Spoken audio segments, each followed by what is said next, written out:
At the beginning of the story, we see a boy going to a store. He looks very sad and dejected while buying something. He thinks to himself, I'm sick of this. Instead of a triangle kimbap that has hard rice and very little filling, I want warm, shiny rice with different ingredients in it. Instead of a can of beer with a mild taste and little bubbles, I want a beer with a strong scent and the right amount of bubbles. Then he buys kimbap and beer and returns to his house. Again, he starts thinking sadly while eating, instead of this place, I would like to go somewhere else where I can enjoy life with everyone. We learn that this boy belonged to an ordinary family. His family was very hard-working. After finishing school, he got into a good university, and by chance landed a job at a reputable company. But one day, both his mother and father passed away. Because of this, he fell into depression and remained that way for 4 years. Suddenly, he loses his job.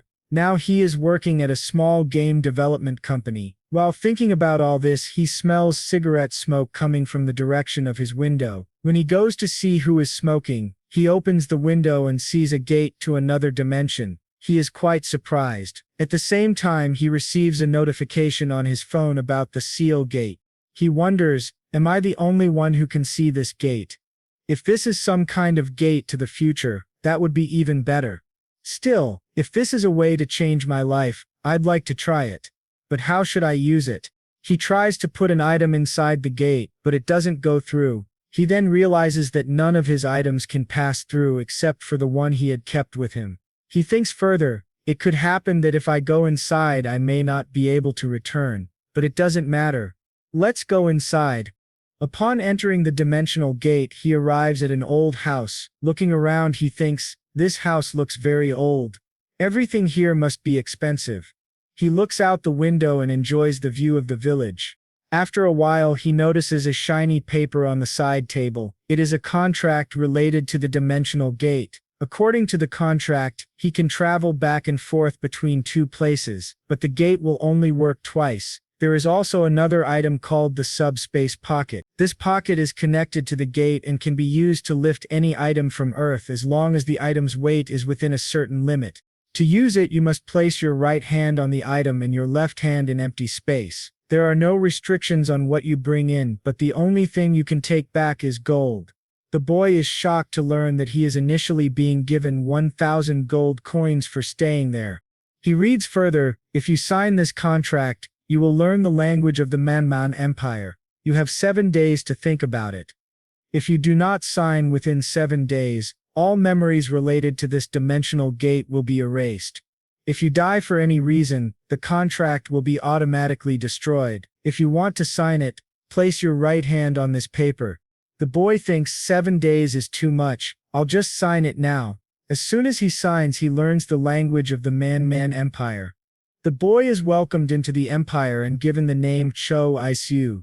He wonders, what can I become in this world? A nobleman? A feudal lord? A wizard?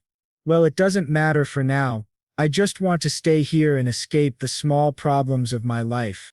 A lady says to him, did you not like the food? He replies, no, it's not like that. I was just thinking about something. Anyway, maybe this food won't be enough to satisfy me. He once checks his room to confirm whether he exchanged all the gold for cash.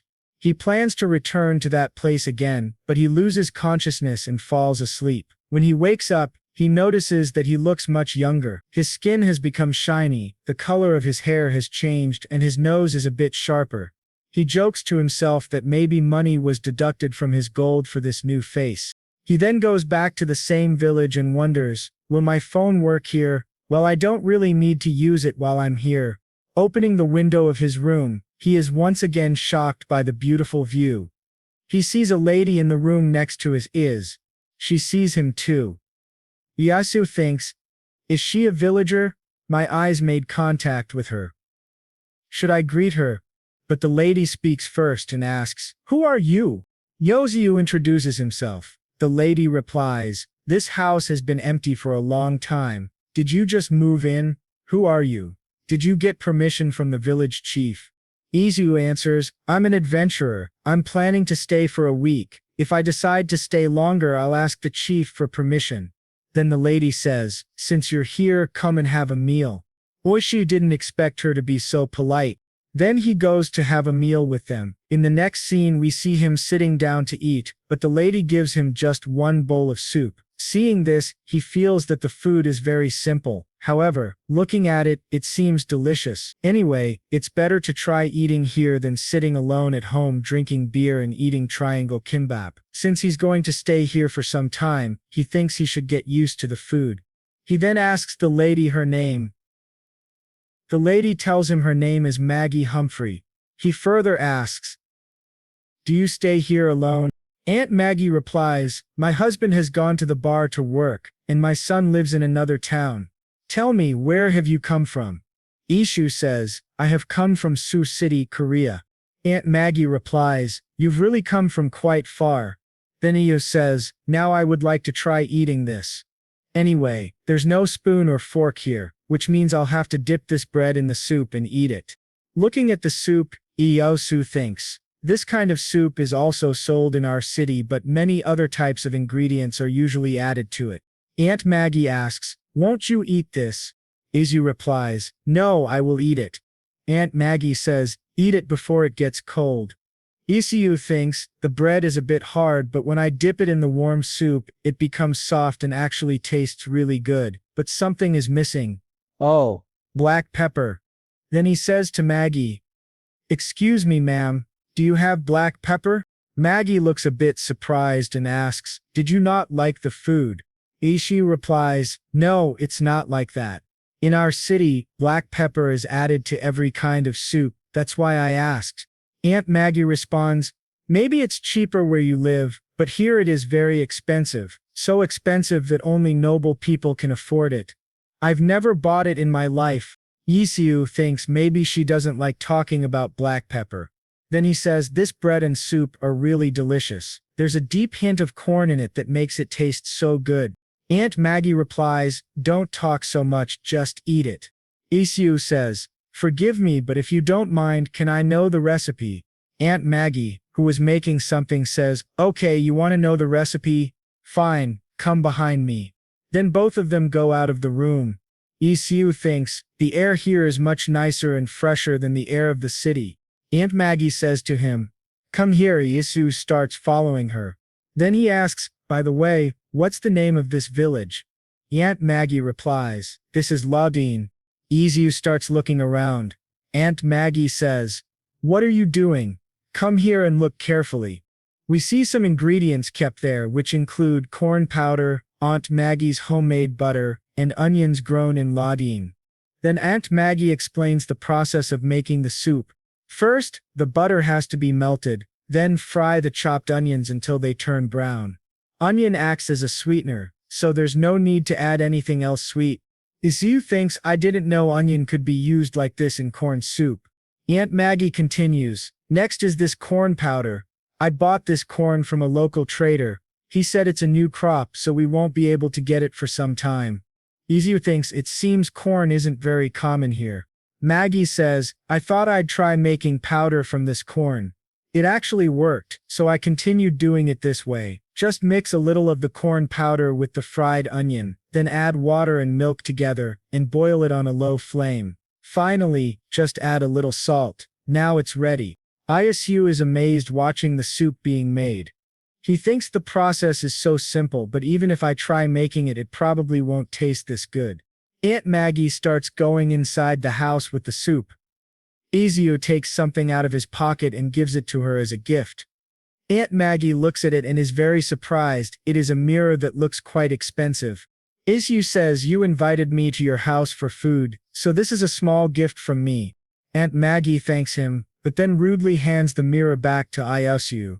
Isu thinks, why is she acting so cold now? Then he asks her for directions to the library. Aunt Maggie gives him the directions, and Isu puts the rest of his thoughts aside and heads toward the library. As he walks, we see him looking through a window where he notices a girl. When she sees Isu, she runs away. Isu thinks maybe she's shy.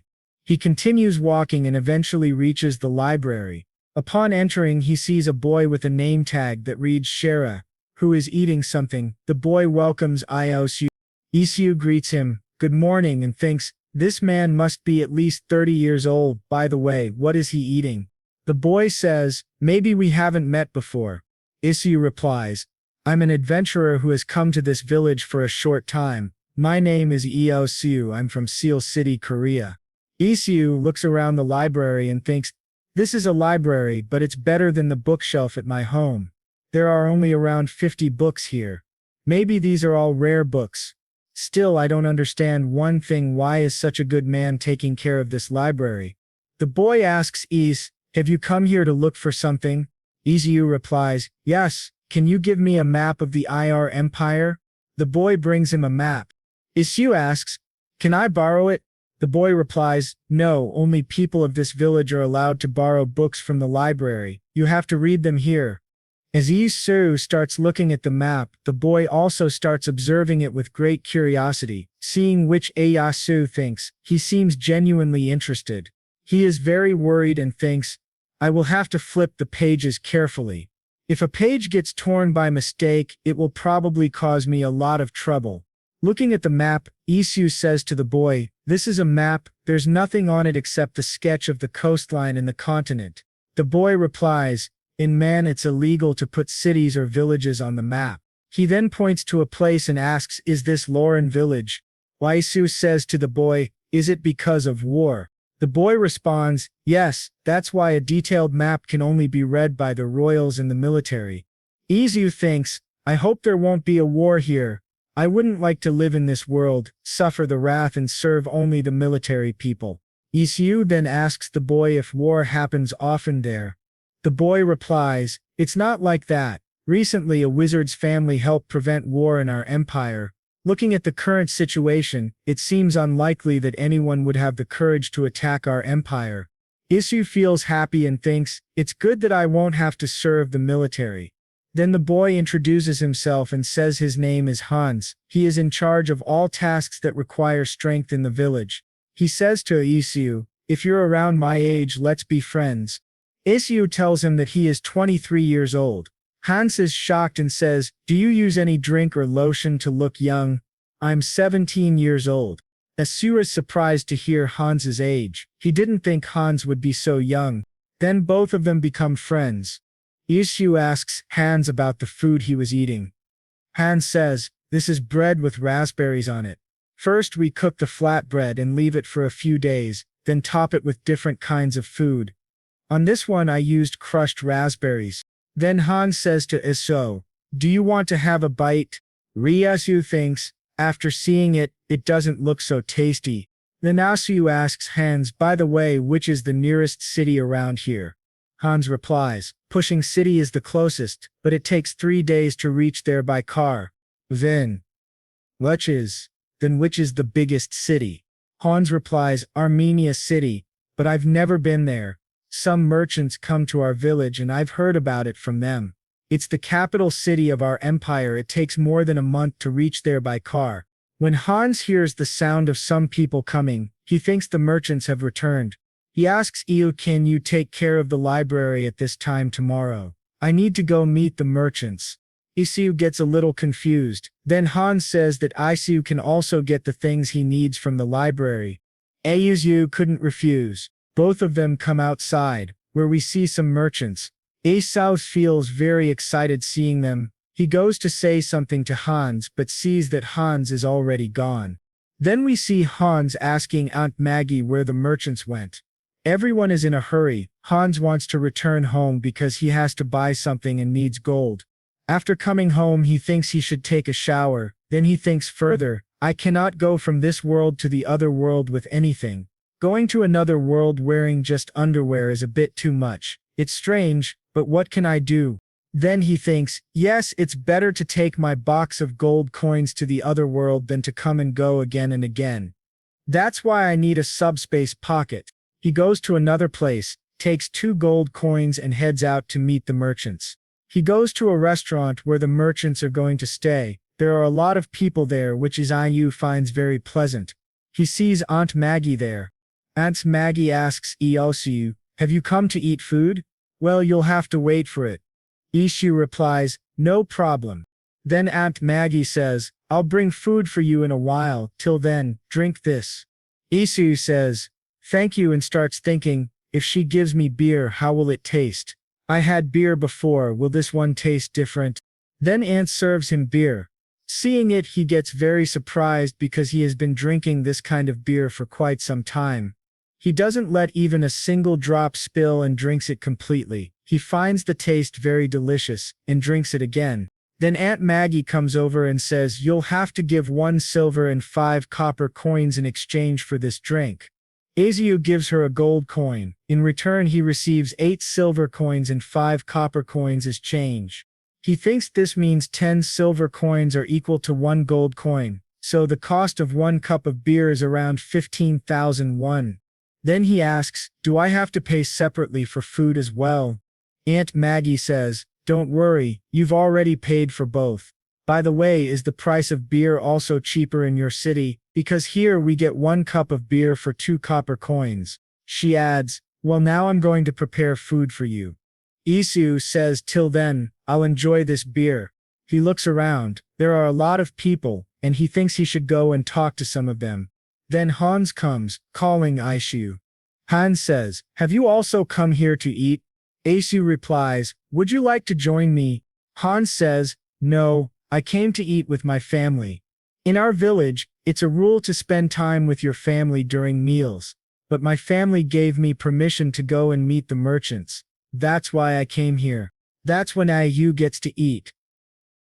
This time the food was pork stew with bread. Isu thinks, "I also feel like eating with my parents." That's when Hans says, "Your food has come." Hans looks at the food and says, "This is usually eaten in winter, and now it's summer. But I'm sure it will still taste very good." After the meal, Hans says, "Let's go meet the merchants." Isu replies, "That's fine." Then he looks at the food and starts thinking, generally people keep pork like this for 2 days, but that can spoil it. That's why common people eat it as quickly as they can. Fresh pork juice and vegetable soup preparation tastes very delicious. At the same time, they've used essential herbs and salt, which gives it a unique taste. I remember this taste. My mother used to cook food like this. My mother used to make very spicy food, which I liked a lot earlier, but now I don't like spicy food. While thinking about all this, he remembers his mother a lot. When Isu is done eating, Hans asks him again, "Mr. Isu, what will you do now?" Isu says, "I'll go see the merchants." Hans gets excited and says, "Okay, let's go quickly." Then both of them go toward a small festival. Hans says, "You'll find a lot of things here." Aunt Maggie asks the price of a mirror. The shopkeeper says, 8 silver. Isu sees Aunt Maggie asking about the mirror and thinks, "I'm sure the one I tried to give her had better quality. Anyway, 8 silver is 80,000 won. If I were to sell 3 a day, 90 a month, I'd earn 7 million won a month. Awesome." Then Aunt Maggie asks for a cheaper mirror. The shopkeeper shows her a wizard's mirror for 3 silver coins. Aunt Maggie understands that this is a mirror made by a wizard. On the other side, Isu sees a man and thinks, "I've never seen this face before." The old man says to Isu, "Where did you come from?" Isu replies, "I am an adventurer from Korea. My name is Isu." The old man says, "It's my first time hearing such a name. It must be really far from here." Isu tells him, "It's a miracle that I came this far alive. By the way, how much does spice cost nowadays?" The old man replies, 6 gold per pound for black pepper, 6 gold for nutmeg, 1 gold for sugar, and salt is 2 copper. Isu thinks carefully. 1 pound is about 450 grams, so 1 kilogram of black pepper would be 12 gold. That's about 1.2 million won. That's awesome. Then he asks, "Is that standard followed everywhere in Armenia?" The old man replies, "Well, we can say that the prices are similar here and there." Hearing all this, Isu starts forming a detailed business plan in his mind. He thinks, considering the transportation fees, city taxes, and store rental fee, I think it's okay to sell it a little cheaper here. Judging by how they react, they must have increased the prices since they are dealing with innocent rural peasants. Anyway, spices are quite expensive here. If I just find a route to sell them, I might become the richest person in the Armenian Empire. If that happens, I'll be done with you, Manager Park. We see that the same girl starts watching Su from behind a tree. Isu starts asking the old man how much did it cost you to get the black pepper from the port. The old man replies, "Of course, I can't say that." Then Isu says, "Did I mention that black pepper is really cheap in the place I come from?" Isu gives an evil smile and continues, "If we talk about this further, I might be able to provide those at a reasonable price." The old man replies, "3 gold." Isu asks, "Where is that continent anyway?" He continues, "Since they come here and that reduces their burden of having to go to the big city, I think they will buy it for 2 gold coins, right? By the way, I'll ask other merchants too before deciding the exact price." Hearing these lines, the old man says, "So why don't you sell all the black pepper you have?" Isu starts looking at the man with suspicious eyes and says, "Looks like you're lacking in supplies, is that it?" The old man replies, "Of course I am. Every time this crop grows, the royal family and the elite people buy it. Because of that, ordinary people like us are not able to buy it even if we want to. That's why this time I could buy only 5 pounds of black pepper." Isu thinks, "I can understand why it's so expensive. It's brought from such a far distance. Even bringing 2 kilograms of black pepper from that far is a big deal." Then he says, "Forgive me, but for today I don't have anything." The old man gives him a card and says, "Take this."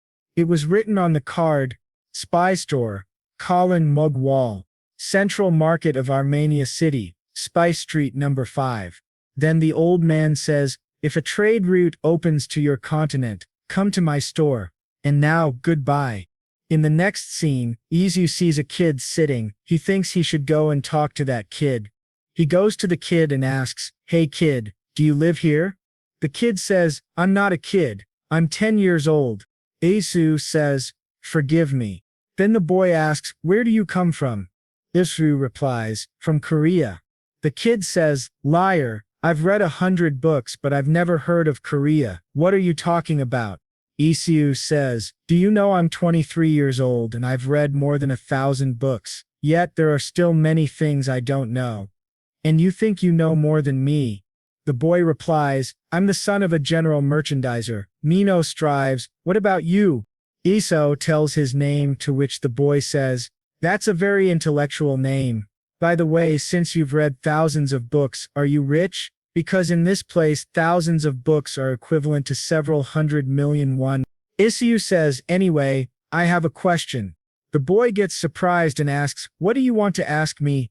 Then Isu gives him the same mirror and says, "Can you check this out? How much do you think this mirror would be worth?" The boy replies, "As long as it's sold officially, about 3 gold. Then Isu asks, "Sold officially?" The boy says, "With this quality I'm sure it's made with magic, but there isn't a seal that means this was made by an illegal wizard who wasn't approved by the royals." Then Isu asks, "So you mean it can't be sold? I guess I should just quietly sell it then." Eso says. The boy replies, "Yes, you can sell it on the black market. Noble families go crazy collecting unique things, so this would be an easy way out." We see that the boy likes the mirror very much. Isu says, "Can you keep this?" The boy gets very shocked and says, "Really, I can keep this? But wait 1 second. Will you have any conditions in exchange? Because there is no such thing as free in this world." After that, Isu asks the boy, "Then let me ask a question. You came from Pussing, right? Aren't there any other villages around?" The boy replies, "There's a big village named Rin that's 2 hours away from here, but I like Roden more." Isu asks why. The boy says, "Because the people here aren't greedy and they also sell good quality hay at a cheap price, so the horses like it. And of course I can't forget the delicious food made by our Aunt Humphrey." Isu thinks in his mind, "It seems everybody loves Aunt Humphrey's food." Then Isu asks, "What about Armenia City?" The boy says, "It's really a good place to live. It's just that the houses are really expensive." Isu asks, "Is it too expensive?" Then Isu thinks, his words remind me of Seoul's prices. Then the boy tells him, "A hut in this village is 20 gold. That's about the price of a horse. By the way, Mr. Isu, wait for a while. I want to give you something." The boy gives something to Isu and says, "This is our house. The first floor is a store. If you have any thoughts of working, you're always welcome." Isu asks, "So suddenly?" The boy says, looking at you, I can tell that you belong to a rich family, that's why I'm suggesting it, and it looks like you will be popular with women here, but of course you aren't my type. Then Isu replies, that's too bad, but you're not my type either. The boy laughs and says, I'll go back to my father now. While leaving, the boy tells him, if you get us another mirror I will sell it for you. Isu asks, you will? The boy says, yes, with this quality, if we put it in an auction it will be worth a lot. If you promise to supply us the most, we will give you the best rate. In the next scene, Su is back at his home and thinks, I want to go back again. He is feeling very hot, so he turns on the AC and thinks, when will this hot season end? I just want to live in Roden, selling black pepper. Then he opens the fridge and takes out ice cream. He enjoys eating it and says, that soft ice cream inside this fluffy bread and the sweetness of the cookies and cream and the little cookie pieces embedded, it's giving a nice chewing texture. He becomes happy and finally decides that he will leave his job. Then he starts searching for the price of black pepper on the computer. He sees 1 kg of black pepper 101, which is very cheap. Then he thinks, if I were to sell it for 2 gold per pound, that means 4 gold per kilogram. I can get 4 million won for 10 kg. Thinking about all this, he becomes very happy and says, tomorrow I will go to the office and submit my resignation. In the next scene we see Iso going to his manager, Park. Manager Park tells him, I've told you a couple of times already, why are you changing the source code? You don't like it. Isu replies, distressed, but Manager Park shouts, shouldn't you be trying to find a more efficient way instead of just using open source? Isu hesitates and says, but that efficient source is where the error came from before. Then Isu starts thinking in his mind about all those things which require a lot of hard work as a programmer. Manager Park shouts again, hey, are you even listening to me? He drops some of the papers that Isu had worked on, then scolds him saying, are you thinking of using your dead parents as an excuse to zone out like that? Isu gets surprised and thinks to himself, is he really crazy? Then his manager continues, this is the problem with brats with weak mental health. They affect other innocent people too. Isu makes a decision, he will have to resign. In the next scene, he goes to someone's room. That guy asks him to sit politely. Isu says, I think I have to resign for some personal reasons. The guy asks, is this because of Manager Park? Isu tells him, till now, I've done everything they told me to do. I've heard every taunt and insult, but now they are saying terrible things about my parents. That's something I can't tolerate anymore. The boy replies, all of us are thinking of complaining against Manager Park. He continues, but the CEO is only listening to our complaints. He isn't able to do anything against Park, because very few people support us. That's the reality, and when it comes to Park's ability, he doesn't do a bad job. It's only because of that we haven't been able to fire him.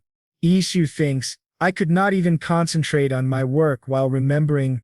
After what Manager Park had said, the man tells Ayo, I can understand. I kept you on the job because I knew your situation, but now things have worsened. I still understand where you're coming from. That's why I won't stop you from leaving. Even I don't know how long this company will survive, but I'm hopeful we'll get projects again. He adds, you are really a very good person. You should take care of yourself. Isu thinks to himself, if this dimension gate wasn't there, I would have had to give more years to Manager Park. Then he says to the man, thank you for understanding. I'd like to ask your permission to leave now. The man replies, okay. Coming out of the office, Isu thinks, I hope this company runs well even without me. Even if I go away, I believe the people who remain will take care of it. As for Manager Park, well, now I have nothing to do with him.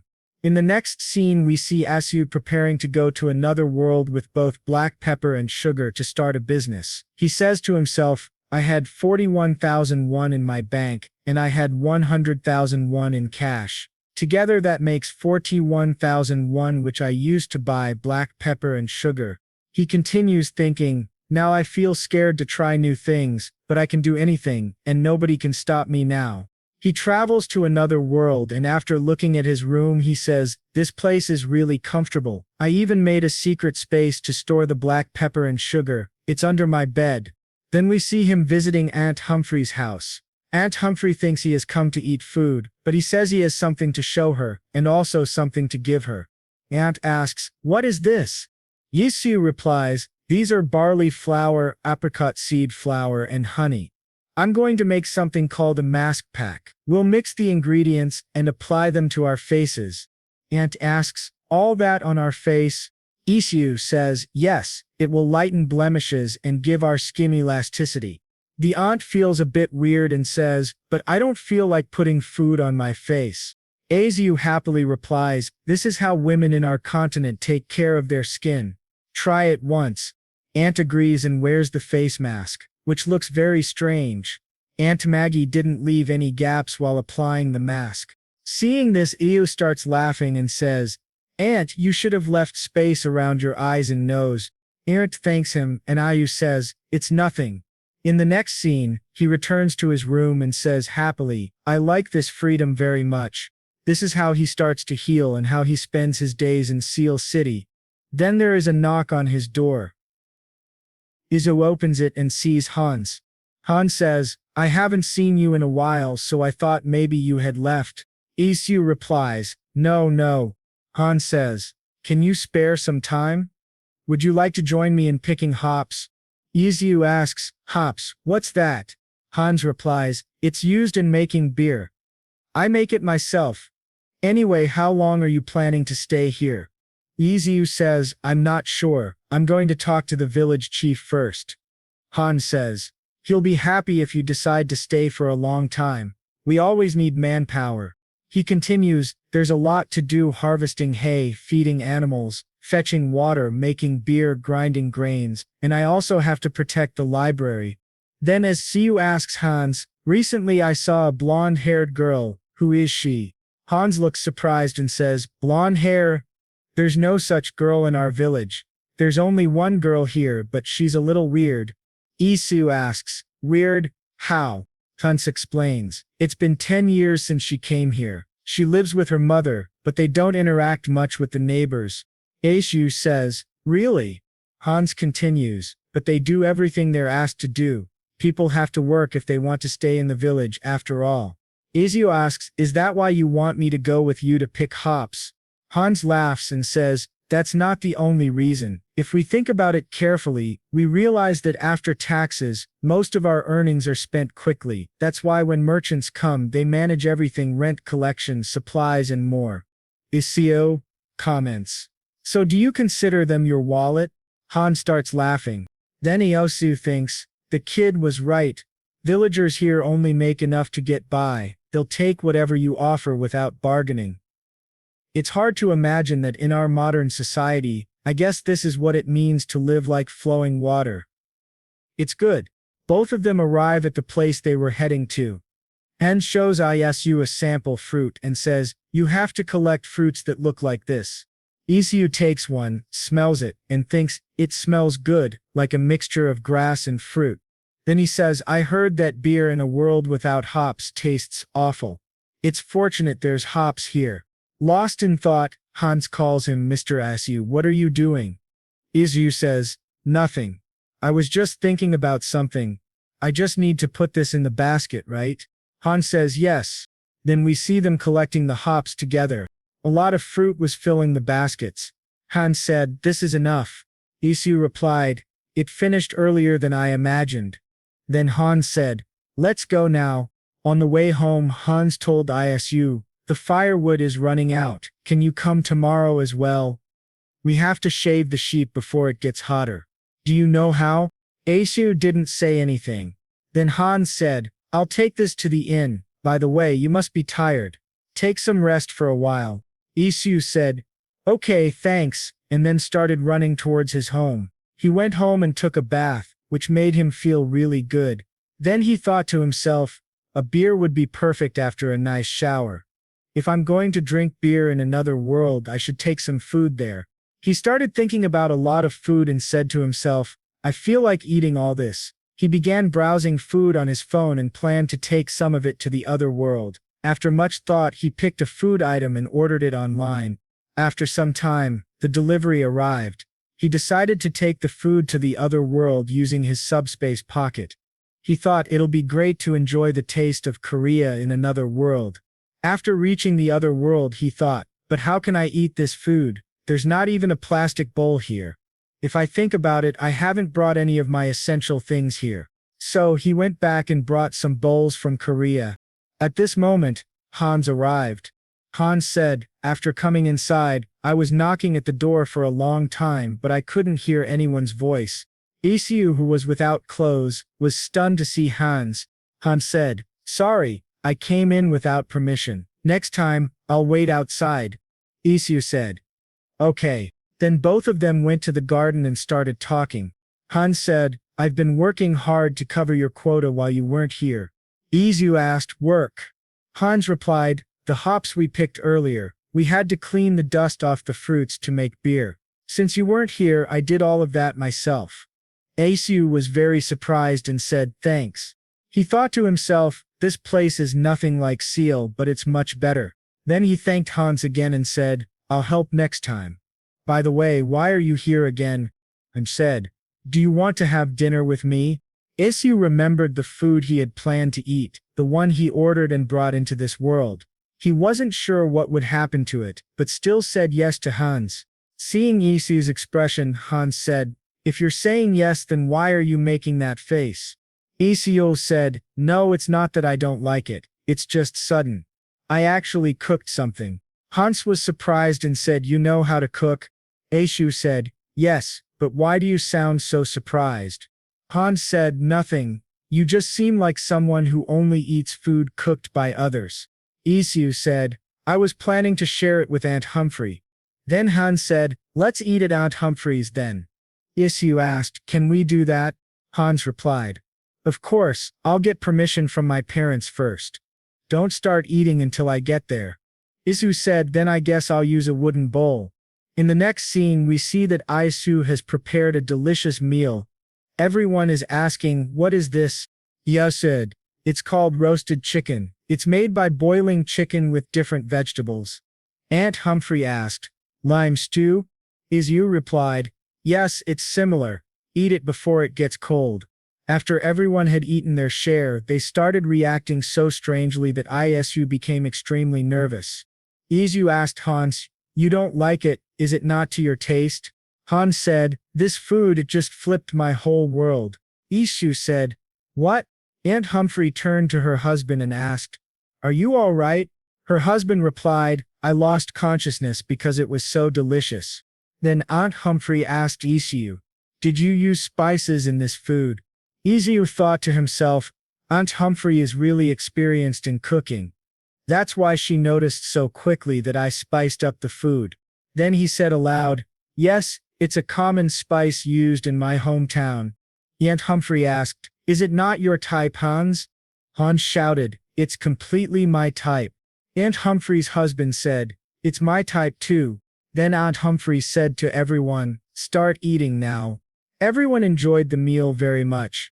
The next morning Isu said, all right, let's go sell some black pepper. While he was searching for a merchant, he saw a girl riding a horse.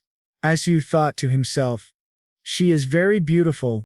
He noticed people around her and wondered, is she a noble? Seeing a man standing next to her, Isu thought, how cool does this guy look? Suddenly the girl looked at Isu excitedly and said, my love. Isu thought nervously, loving me, this is the first time I'm hearing something like this. The girl got down from the horse and started walking toward him. But then we see she walks right past Isu and goes to Aunt Maggie, who is standing behind him. We find out the girl's name is Rose. Rose said to Aunt Maggie, how long have you been working here? You're the reason I keep sneaking out of the house. Aunt Maggie replied, then I'll have to leave this place now. Rose said, what? I might die if I don't eat the food you cook for me every day. Rose rudely says, I'll tell you this again. I like to live my life freely, and if I had made up my mind, I would have been the best chef in the royal family in no time. Then Rose adds in horror, if you refuse to make my food, I'll cut off that hand and take it with me. Isu thinks to himself, how scary she is. Aunt Humphrey says, then you can't eat the food I make anymore. Rose says to her, that means hurry up and give me the most delicious food. I brought the ingredients, so use them as much as you want.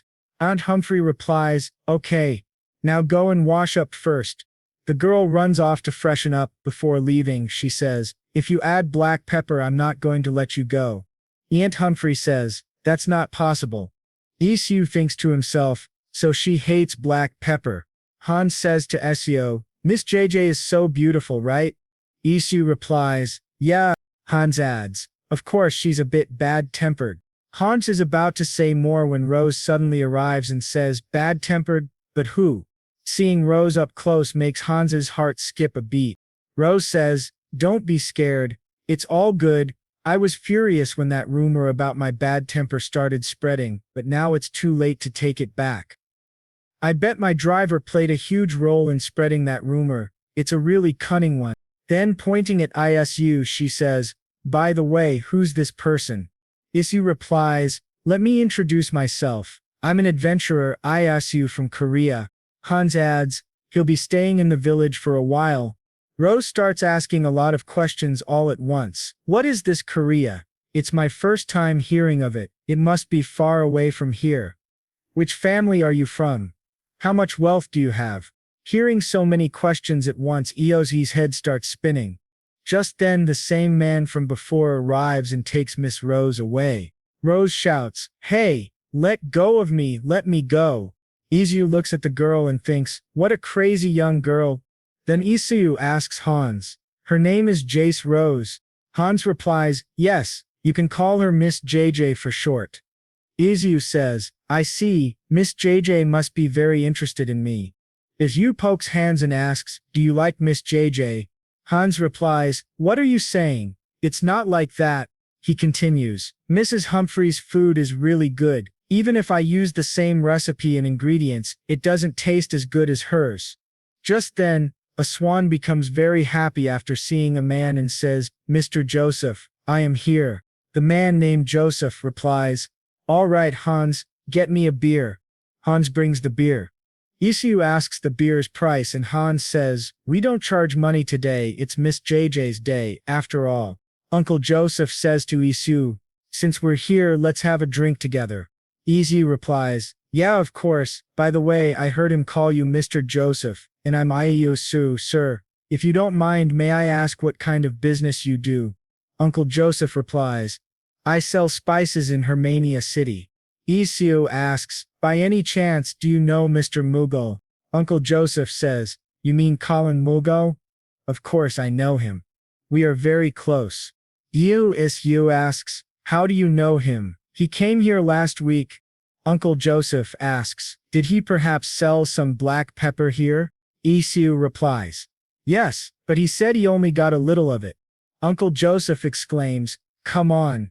Isu, confused, asks, any problem?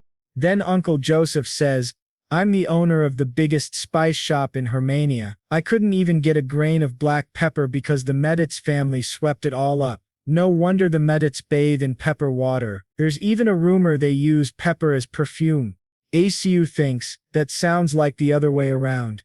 Uncle Joseph then asks, that man Mugo, how did he even get a little bit of black pepper?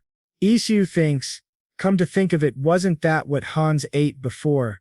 It wasn't that good back then, would it be any better with beer? While thinking, he starts eating something very hard and doesn't like it at all. Isu says to Uncle Joseph, I don't think Miss JJ actually likes black pepper though. Uncle Joseph says, don't even say that. There's big trouble in piecing because of that. Isu asks Uncle Joseph, were you planning to set fire to the carriage carrying black pepper? Uncle Joseph replies, it was pretty hard to distract the knights. Isu says, wow. Just then Rose returns and says to both of them, don't you both think you shouldn't talk about me behind my back? Isu suddenly gets scared. Uncle Joseph says to Rose, of course not. Come, have a seat. Have a drink too. Rose tells Uncle Joseph, how about we steal that carriage? We'll earn a lot if we succeed. Then she picks up Iosi's beer and drinks it. Rose asks Isu, do you want this beer back? Isu replies, I don't want it. Rose asks Isu to answer the question she had asked earlier. Isu says, my father was a scholar and my mother was just a regular housewife. I was traveling after graduating from an academy. Rose says, that must be why you look rich. So since you enrolled in an academy, you aren't just a commoner, right, sir? Rose suddenly changes her tone toward Isu. Isu responds, in our continent, even commoners can enroll in an academy. Rose asks, really? Isu replies, yes. Then Rose asks, what about women? Isu replies, women can enroll too. After that, Rose says, then we'll run away to that continent right now. Her bodyguard interrupts, don't even dream about it, miss. Then Maggie brings food, which makes Rose very happy. Rose is about to eat the food when her bodyguard stops her and says, I can't let you eat something that looks suspicious. I've never seen this type of food before. Rose says, then should I starve? You really want that, don't you? Then she begins to eat silently. She enjoys the food so much that she feels like she's in heaven. Maggie says, I'll explain about the food. Rose suddenly interrupts. Wait, I'll explain. The soup has the taste of soft cream, a mix of veggies, butter, and milk all together. The texture of the barley popping in my mouth feels so refreshing. The scent of truffle mushroom is added, making it luxurious. In this it's a food called potato. It's my first time trying it. It's somehow crumbly yet soft and tasty. Isu is very surprised to see Rose's refined sense of taste. Rose says, of course it was magic. I spent some money on some wizard bastards. I did well, right? Uncle Joseph says, yes, you did really well. Isu thinks to himself, it looks like she isn't really fond of wizards. I wonder how the soup tastes. It's like clam chowder, delicious. But it wouldn't have been easy to harmonize the taste of potatoes and clams. She made this with ingredients she had never even seen before. She's great. Rose snaps, don't overreact and sit down. I only said that because it was so delicious. Then she looks at something and asks, what is that? Humphrey answers, cabbage. It's pickled in boiling water with lemon juice, raspberry juice, and bay leaves. I also added sugar to give you when you arrived. Rose gets very excited and says, I love you, Maggie. Everyone will suspect me if I kidnap Maggie, right? Her bodyguard says, if you want, I can kidnap her for you. Rose says, hey, don't say that out loud. In the next scene, Isu says, now that we're full, let's go sell some black pepper. He steps outside and admires the night view, thinking, it's definitely different from Seoul's sky. He goes to Uncle Joseph's house to sell the black pepper. Uncle Joseph is very surprised to see so much of it. Uncle Joseph asks, how did you get that? Isu replies, I bought it from my hometown. Uncle Joseph says, I'll buy them all. Isu says, I have about 20 malems. Uncle Joseph offers, I'll give you 3 gold coins per pound. Isu thinks to himself, that's a total of 60 golds. That means 6 million won in cash. He is very shocked. Uncle Joseph gives him the money. Isu says, isn't it uncomfortable to carry such a huge amount of cash? Uncle Joseph replies, that's why we hire merchants. We were just lucky this time that we met Miss JJ and her people along the way. No bandits are stupid enough to attack people accompanying the Middit's family. The next morning, Isu wakes up feeling much better. He says, so this is what rich people wake up to, but it feels kind of awkward having this much money. He thinks people here normally use just 3 gold a month to live. How much should I spend? Thinking about it, he starts looking at his wallet. Then he decides, shall I go have a look at the market first? He heads to the market and goes to the candle shop. He asks the price of candles. The merchant says, oil candles are 5 copper per pound, and wax candles are 2 silver coins. Isu says, give me 4 palelbs of oil candles. Then a girl enters. Seeing her, AC remembers she used to live next to his house. The girl has come to buy fish. The shopkeeper says, that's an expensive fish. It requires magic to catch, so we only get it if someone places an order. The girl says, then I would like to order some. The shopkeeper says, you need to pay 5 silver in advance. It'll take about 2 months to arrive. Is that okay? Isu is shocked and thinks, 500,000 won for some fish. The girl says, then just give me 1 cooked red herring. The shopkeeper replies, the total is 2 copper. The girl says, wait, I'll go get a container. Isu thinks to himself, I guess I was wrong about her being a spoiled blonde. In the next scene, Rose comes to the market and starts calling for Isu. Isu says, Miss JJ, did you come here to buy something? Rose replies, I was looking for you. Yaja seems surprised. Then Rose asks nervously, would you go on a walk with me? Isu says, okay. During the walk, Rose asks, I heard you sold black pepper to Joseph. Isu responds nervously, did Mr. Joseph say that? He thinks to himself, it would have been better to keep that a secret, tough luck. Rose says, no, I just met him this morning, and I could smell it. Isu thinks, smelled it. I guess we can say she's very sensitive to black pepper. Isu says, actually I really like black pepper.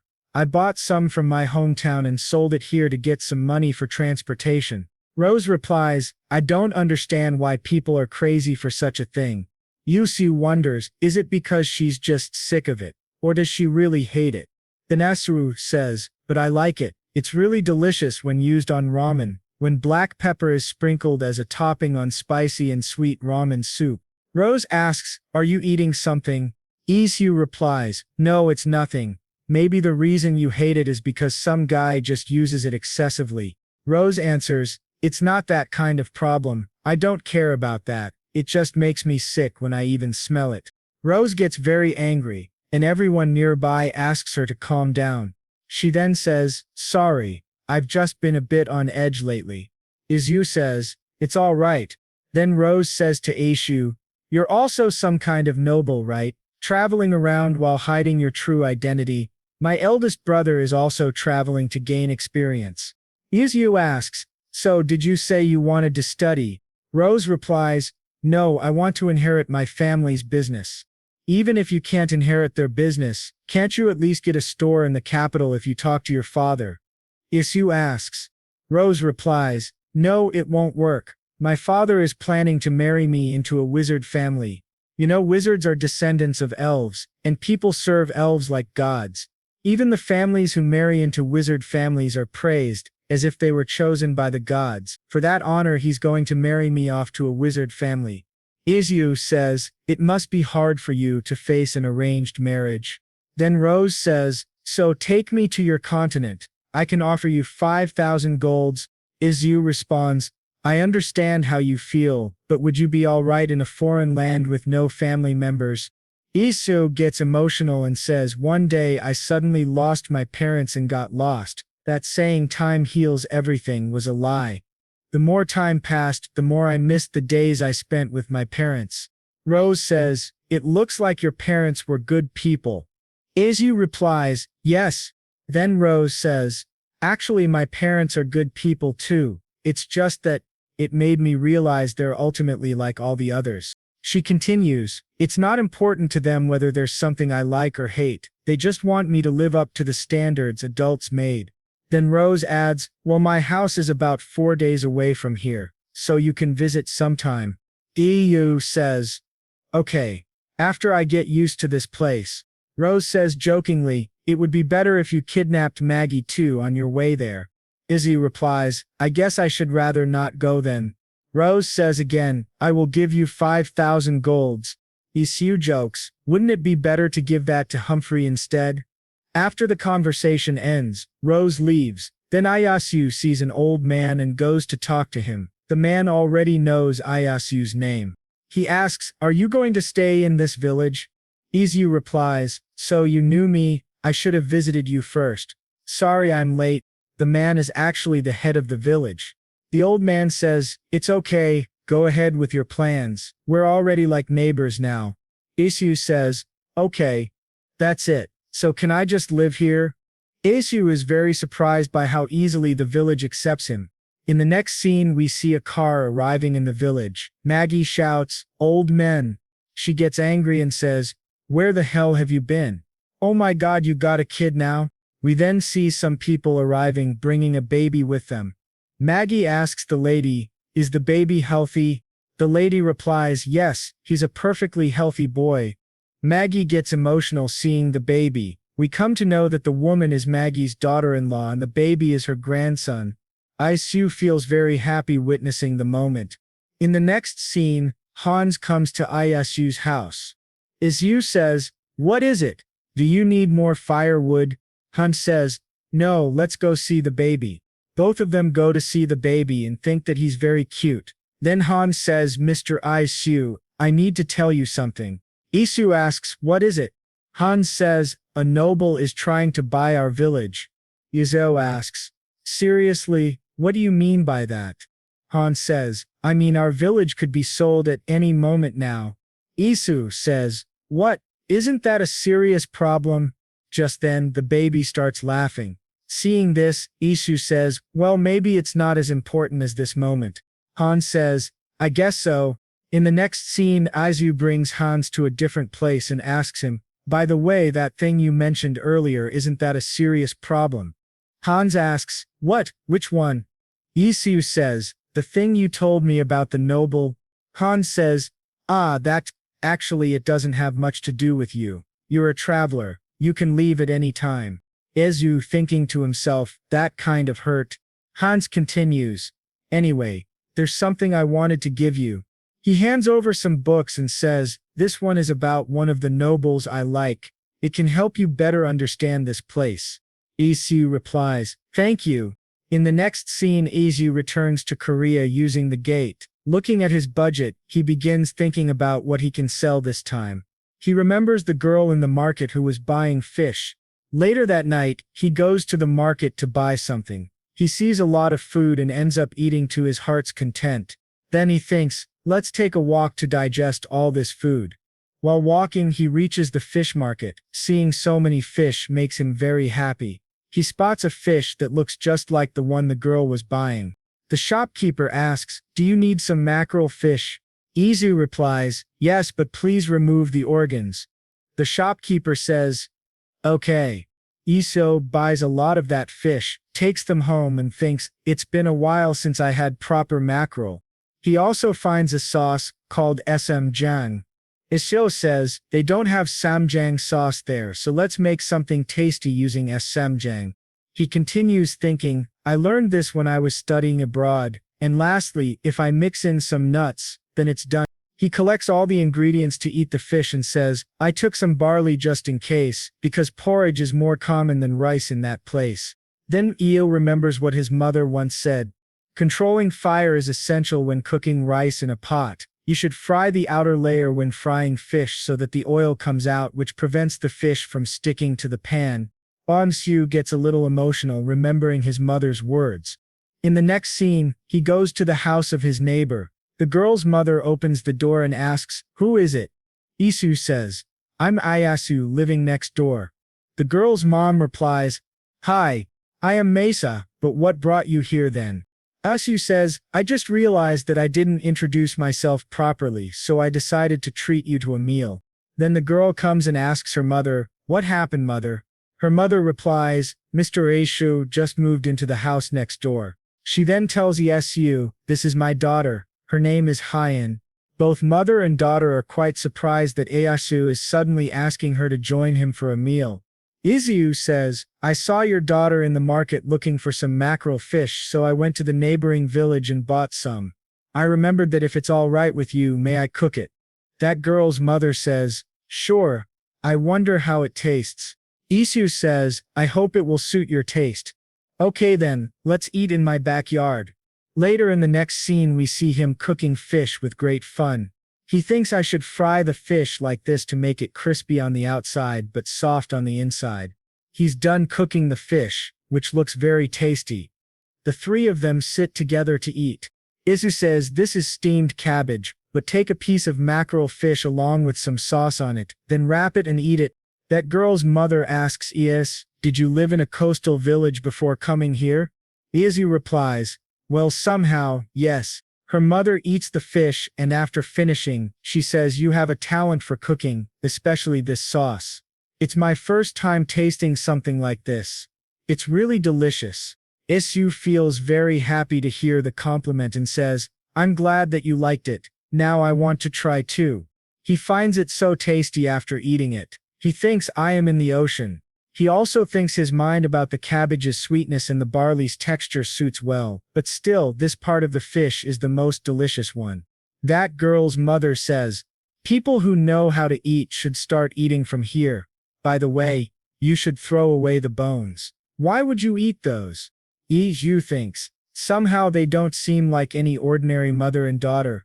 After eating, the girl says to Isu, thanks for the meal. I will clean the dishes and return them later.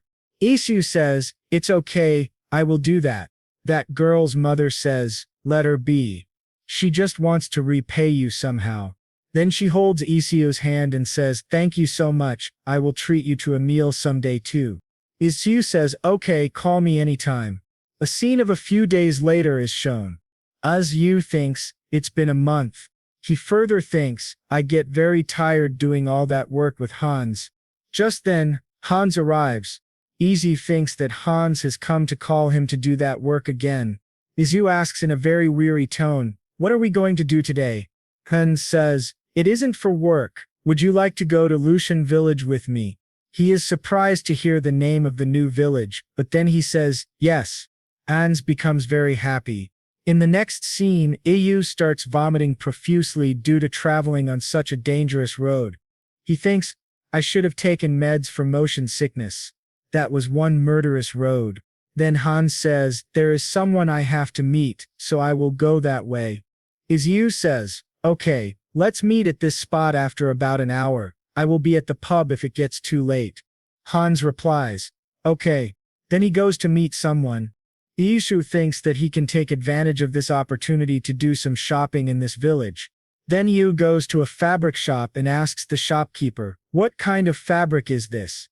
The shopkeeper says, you are really observant. This is a new kind of fabric called cambric.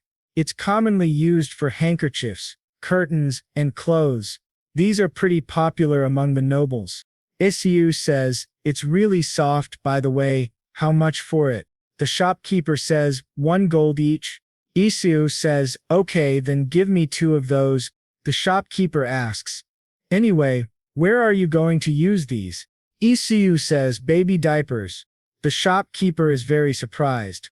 In the next scene, Isu is about to go to another place when he sees a swordsman holding a heavy sword. Machiu thinks to himself, I want to try raising that sword. The way the swordsman looks at Aishu makes him scared. Then he sees Miss JJ going by. Miss JJ also sees him. Miss JJ asks Iu, what are you doing here? Isu says, I followed Hans here. By the way, were you just passing by this place, right? Rose says, it's not that, I came out to observe. Haven't you heard the news? Isu asks, what news? Rose says, the new noble bought this land. They will be neighbors of my family. That's why I came here to observe. Anyway, what are you bringing around the town like that? Isn't that the cambric cloth? Isu says, yes, and Humphrey got a grandson, so I wanted to give her a gift. Rose gets shocked after hearing this news and says, what? Then I won't sit still either. She asks Isu to follow her. Then both of them go to a shop where Rose shows him soap and many other things. She says, I would like to give her more, but then Maggie will refuse to accept it, or tell her that I will visit soon and that I would like to congratulate her.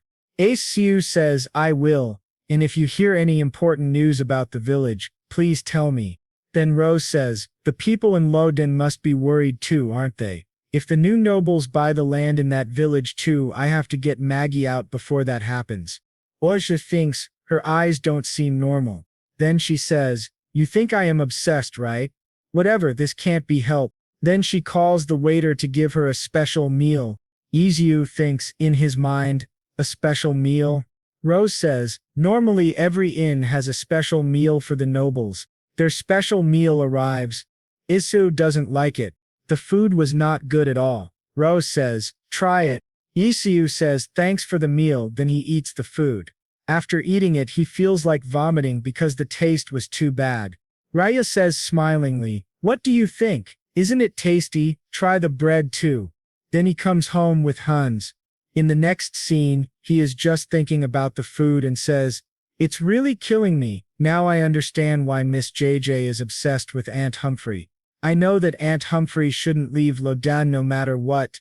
In the next scene we see Isu returning to Seal City with the help of the gate. He hurriedly opens the freezer and thinks, I am sure there is some plum syrup in there. He gets a lot of relief after having a few drinks. After that he says, something chilly and fresh is the best when feeling full. Now I feel better. Then he thinks while looking at the laptop. Anyway, is there anything else I can sell other than black pepper? I'm kind of getting sick of selling black pepper. Even the subspace pocket is a waste to only use for black pepper. Then something comes to his mind and he starts searching for something. Then we see a scene, a few days later. Yesu's trying to grow some crops by digging the soil. He thinks, there are other things I can do instead of selling things. If I grow these myself, my stock would be much more than the quantity I can bring from Korea. Then Hans comes there and asks, Mr. Isu, what are you doing? Isu says, I just wanted to plant something. Hans asks, what are you planting? Isu says, do you remember the soup Aunt Humphrey cooked when Miss JJ came? The veggies in there that's called potato, and I am planting those. Isu continues, it's easy to cook, quite delicious, and has a lot of uses. Hans says, okay, so invite me too someday. Isu says, sure, I will cook you some food called potato jian. Hans asks, potato jian? Isu says, yes, it's made by grinding some potatoes and deep frying it like a pancake on a frying pan. Hans says, that's a promise. Okay, Isu says, I will keep my promise as long as these grow well. After that, Hans says, by the way, the merchants have arrived, let's go together. Isu says, okay. In the next scene we see the same kid to whom Isu gave the mirror. His name is Mino. Isu recognizes him, and Mino is very happy to see him because Isu remembered him even after so long. Then Mino says, the mirror was sold for 5 golds. Do you perhaps have more of those? Isu says, I have about 5 more. Then Mino says, I will take it later, and goes away from there. Then Isu thinks, if Aunt Humphrey has made sausages today, I am wondering how tasty it will be to eat. I want to eat too. Just then Hans comes there and gives some food to Isu and asks him to eat it. Isu looks at the food and thinks it looks similar to salami. Then he eats the food, which makes him feel very salty. Hans asks, don't you like it? Isu says nervously, it's a bit salty, but I think it would be better if I ate this alongside some other food. Hans says, we have no choice since it has to be preserved for a long time. It will go bad quickly if we don't use at least that much salt. Then Aunt Humphrey comes in with some food. She says to Hans over there, stop talking and help me serve the food. Hans says, okay. Isu, looking at the food, sees there are only sausages and bread for today. Then he thinks, I am sure it will taste good since Aunt Humphrey made this. Then he sees some people sitting in front of him eating food. At the same time, Hans calls him, who is at the dining table with his family. Hans invites him to have dinner with his family.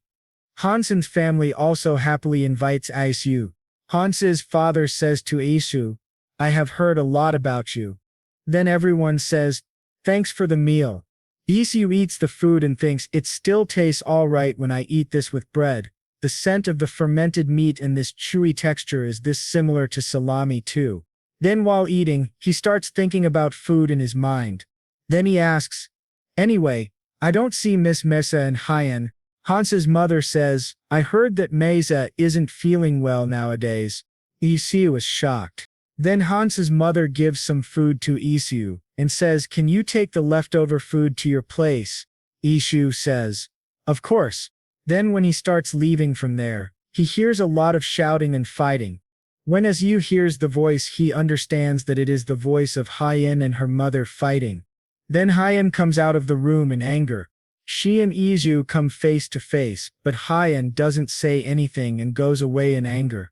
It is then that the mother comes out to call her, and then they start coughing up a lot of blood.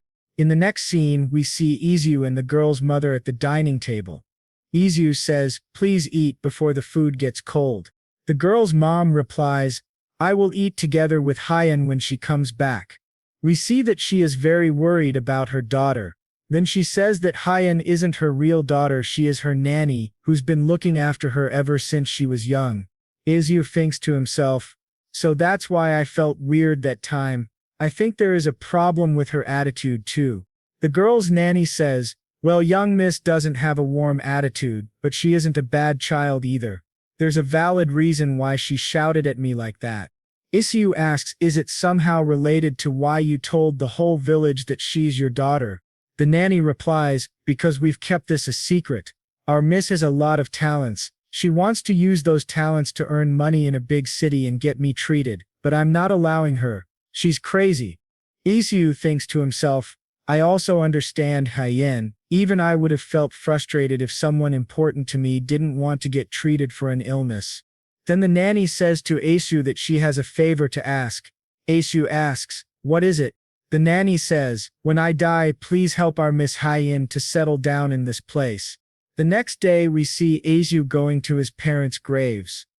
After getting there, he repeats in his mind what the girl's nanny told him.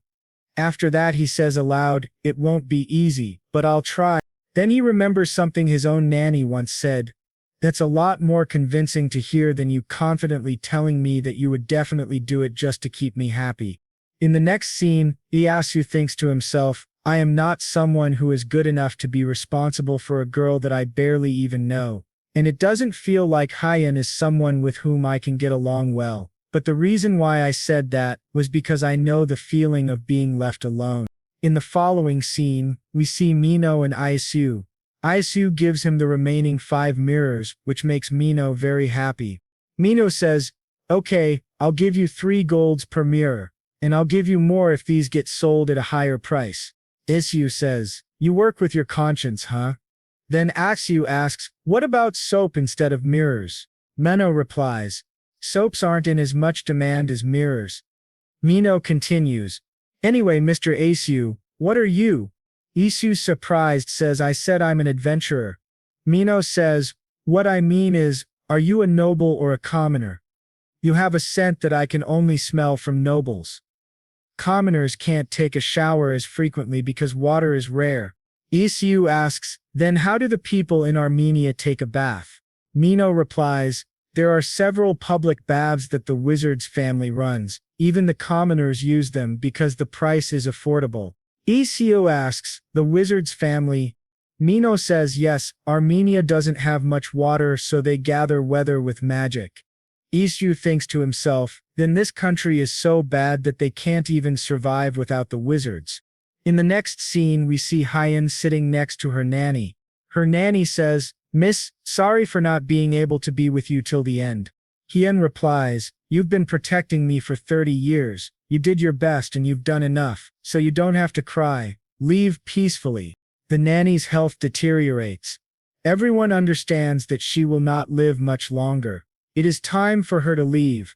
The nanny starts crying a lot, then she dies.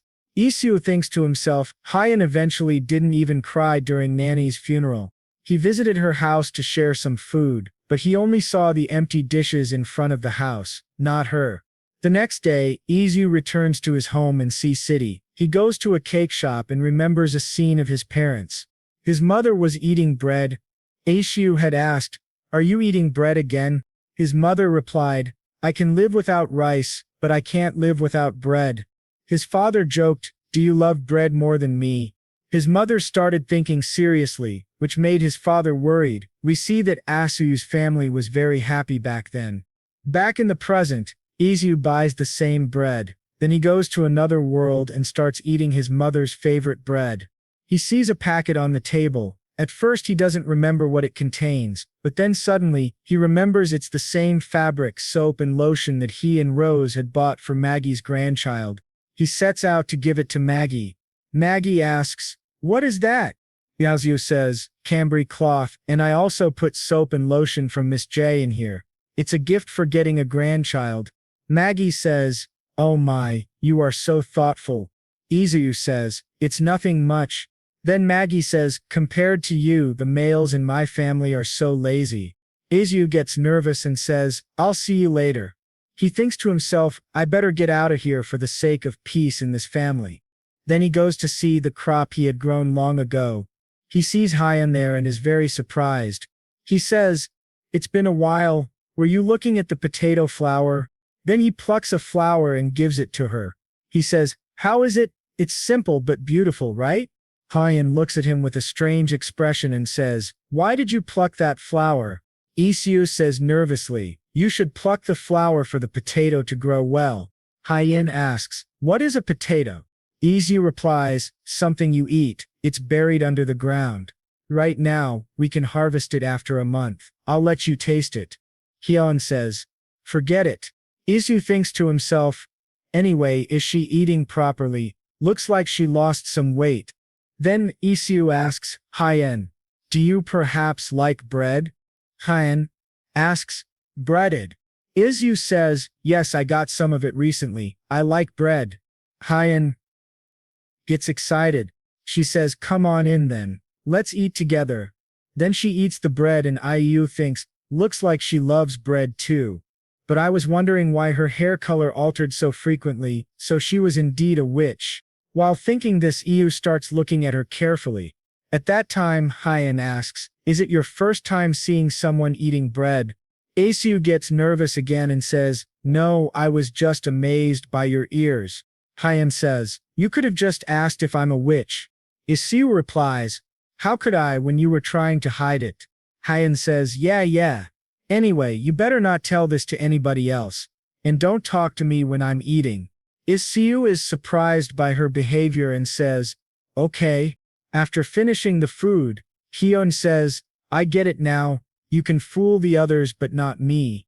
Isu doesn't understand what she means. Then Hyen asks, "You aren't an ordinary person, right?" Isu, sounding very nervous, replies, "What do you mean?" Then he thinks, "Did she somehow notice that I came from another dimension?" Then Hyen says, "You're a wizard, a bread wizard." Isu is absolutely stunned by her words. Then Hyen says, "The texture is soft but not greasy. The egg and butter give a good taste to the bread and the scent spreads all over my mouth. Unless you are a bread wizard, it's not possible for someone to make such delicious bread." Then she adds, "You fed me such delicious bread. In return, I'll help you take care of the potato flowers." Isu says, Sure. Then Hyen says, "I also haven't forgotten about the cooked mackerel. I will definitely repay you for that too." Isu says, "Okay, just tell me if you want to eat that again." Hyen says, "I hate fish." Isu replies, "That's good to know. Anyway, what kind of magic do you use?" Hyen responds, "You want me to tell you that for free?" Isu says, "I don't think I'm asking that for free." In the next scene, we see that Ieyasu has to make bread again. He collects all the ingredients and thinks pound cake has simple ingredients and is easy to make. Traditionally, flour, egg, sugar, and butter are mixed. It's also delicious if we add veggies and bacon. Chocolate and green tea are good too. Also lemon. In the next scene, he starts making bread and thinks, will it be tasty for her? I don't know what she'll say. Just then, Hyen arrives. She asks, "Is that bread? When can we eat it? You do know that I'm diligently harvesting the potato flowers, right?" Isu says, "How would I know if those fell off because of the wind or if it was really you? That's the information I want in return for making this bread." Hyen says, "I am a witch with the power to control water." Isu gets shocked and thinks, is she somehow related to the family that manages the water in Armenia? Then he says, "Can you show me some magic?" Hyen replies, "Give me bread. Delicious ones, 10 of them. And cook it faster." Isu says, Yes. The cake is ready." Hyen can't wait to eat the cake. She asks Io to cut it quickly. Isu says, "Just wait a while," but the cake doesn't come out of the bowl. Then Isu remembers that he forgot to butter the bowl. Isu says, "It's a little burnt at the edges, but try it. I wonder what it tastes like." They both start eating the cake. Hyen loves it. Isu thinks, this cake is very sweet. Then he asks, "How does it taste?" Hyen says, "It's delicious." Isu replies, "Is that so?" Then Hyen says, "Anyway, do you have any milk?" Isu says, "Do I owe you milk? Go get it by yourself from the cow." Hyen says, "I hate animals. By the way, why do you live alone?" Isu replies in a sad tone, my parents passed away. Hyen says in a cold tone, it's better for useless parents to die early. This reminds Isu that her grandmother had said that Hyen has a problem in her heart. That's why she behaves like this. He starts wondering, does this mean Hyen is a psychopath? Then Isul asks, what do you feel when you see an animal? Hyen replies, I feel like killing them. Isu says, what? Hyen asks, do you also think that something is wrong with what I just said? Oziu thinks, how did she end up like this? Then he says, I came to this place to get some comfort. You should go now. Then Hyen asks, why? Are you going to finish the rest of the bread all by yourself?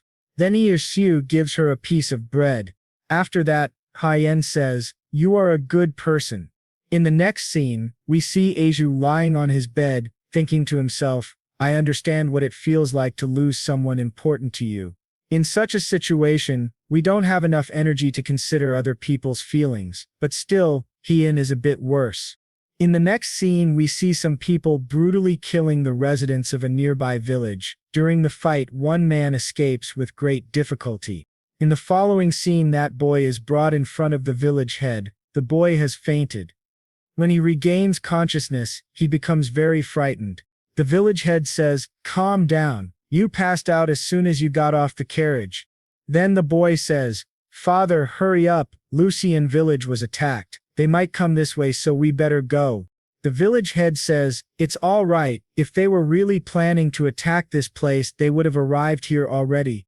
Isu is also present and hears everything. He thinks, he's right. The two villages are only 2 hours apart. If they were coming, they'd be here by now. Then the village head says to everyone, it's late already, let's gather again next time. The next day, Miss Ja's bodyguard comes and announces something. He tells everyone, I'm going to stay here for a while and observe their movements. Seeing this soldier, all the villagers start asking, what will happen next? At that very moment, Isu arrives. Isu asks, why is the Mioth family stepping into this? The soldier replies, all I can say is that we were also affected. If you choose representatives among you, I will assign a knight to go there with you. In the next scene, Isu thinks, this is weird. A lot of injured, but no casualties. I'm sure there's a reason why they only injured those people and didn't kill them. Then Ashu goes to Hyen. He first calls Hyen, but she does not come out. Then he says bread, which makes Hyen come out immediately. Isu thinks, I'm sure she'd even follow a stranger if they offered her bread. Then Hyen says, I'll make you some bread. Isu asks, instead, can I ask you something? What's with the poker face? Hyen replies, what do you want? Isu asks, what are the positions of the nobles in the Man Nation? You know, something like count and marquis. Hyen says, we have counts but no marquises. Isu says, oh, elaborate then. Hyen replies angrily, one question is enough. Then she continues, from now on asking questions isn't free. 1 bread loaf per question. Isu says, you are a savage robber. Besio is then forced to go and make a cake. Hyen asks, are you going to make bread with these this time? She gets very happy. Then Isu starts telling the recipe while making it. He says, first I'm going to put this mingle and mix it several times, then put some oil on the pan and place the batter on it. Hyen says, cook it already, I'm hungry. Isu says, we have to cook this slowly on a slim fire. Hyen says, you must not be good yet with your magic. Isu says, this isn't magic. We see that he makes a pancake. When it's ready, Hyen is just staring at the food.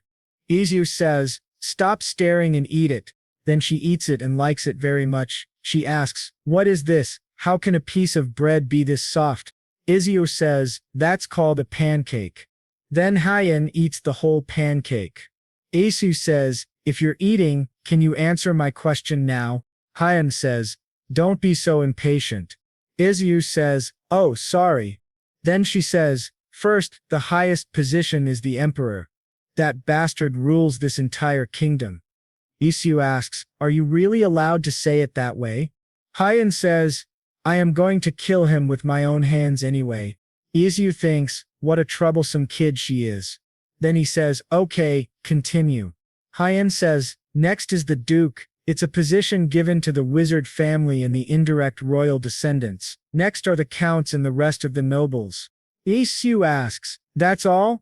Hyen says, next are the people who buy the certificate of nobility. Isu asks, how much is that certificate? Hyen replies, 5,000 gold coins. Then Isu asks, by the way, why do you want to kill the king? Hyen replies, he is the enemy of my kind. Isu asks, but don't the other wizards get along well with the emperor? Hyen shouts, don't act like you know everything, you aren't even a wizard. Isu says, what a terrible mistake on my part. Then Hyen says, anyway, I'm going to go to Hermania City. From now on, give me 1 gold per question. Isu asks, you don't have a transportation fee. Then Iyasu asks again, bread or gold, choose one. Sechin says, that's a hard question, I'll think about it. In the next scene we see Iao riding in a horse-drawn carriage somewhere. He begins vomiting again due to motion sickness. He thinks, without the pill for motion sickness, I'm no better than a dog. Hyen says, Mr. Isu, are you all right? Isu replies, yes. Then he asks, anyway, the village looks so much better in just 2 weeks. Hyen says, didn't I tell you? Okay, now I'm telling you. Actually, the Pang family spent a huge sum of money and hired a healing wizard. They helped to cure the villagers and restore the village. Isu asks, Pang family, the one who was buying the lands here? Hyen replies, that's right. Then Isu thinks, the land they were planning to buy just got ambushed by bandits, but they restored it for free. Then Isu asks, what's their condition? Hyen says, condition? Actually, they don't say anything about a condition. Isu thinks, this is suspicious. Then he says, anyway, I'm glad the people are okay. Hyen says, right, then shall we meet here after finishing our own business? Isu says, sure. In the next scene Isu says, I finally sold all the black pepper I brought. He sees some people talking in front of him. One man says, I met the bandits on my way here to Count Maith's territory. Another man says, really? Then the first man continues, they say the bandits are wandering around with this area as their center. But I heard Count Maith isn't even putting on a guard. The second man says, what if the bandits have something to do with the Maith family? What do you? Thinks lies. The knights of the Maith family have been guarding the streets for the last 2 weeks. Then a third man says, I'll kick their asses if they try to come here again. You know, when I met them a few days ago, I glared at them without getting scared. One of them had an awful-looking scar on his jaw, but I still acted bravely, started to beg after I stabbed him. Isu listens and realizes this man is talking about someone he had met before. In the next scene we see Hyen coming to Isu and shouting, bread! Where is my bread? Isu replies, today I will harvest potatoes. Hyen says, bread first. Then a small fight starts between the two. One says she wants bread, the other says he wants potatoes. Then Isu says, I will show you how to do this. So watch carefully and learn. Isu begins to explain to Hyen how to get the potatoes out from under the dust. He says dig the dirt under these roots as carefully as possible, then some big round roots will show up, like this. Hyen says, it's ugly. Isu says, doesn't this look like you? Then he adds, have you ever seen a mirror in your life? You said you were 23 years old, right? Now I understand why you couldn't get married until now. Today, I'm going to cook with this one. Hyen asks, not bread? Isu says, if you don't want it, don't eat this. Hyen says, let's see what you've got first. Then Isu washes the potatoes thoroughly and refreshes them. Hyen asks, so what are you going to make using these things? Isu replies, potato pancake, it's a simple food you can cook with just potatoes and oil. Hyen says, it doesn't sound tasty. Isu says, just help me, I'll make you some bread later. Then Hyen says, give me the knife. Isu gets scared and says, have you ever even used this before? Then he says, just grind the potatoes that I give you using this. Hyen says, okay, sure, I can do something as simple as this. Then we see that she starts grinding the potatoes very fast. Isu is afraid and says, "Hey, let me do it." Then we watch as they grind the potatoes. Isu says, "I didn't expect that you couldn't even peel a potato properly." Hyen says, "It took a long time even for you." Isu says, "Didn't know that you had no idea how to grind potatoes." Hyen says, "Shut up." Then Isu says, "Now we will place this ground potato on the sieve. Throw away the water floating above and mix the residue of potato starch with the grated potato. Then spread a layer of oil on the frying pan and fry it." Hyen says, "That's delicious to you." Isu says, "If you want to add texture to this food, you just need to use some potato slices in it. You can also put in some veggies if you want. It all depends on your personal taste.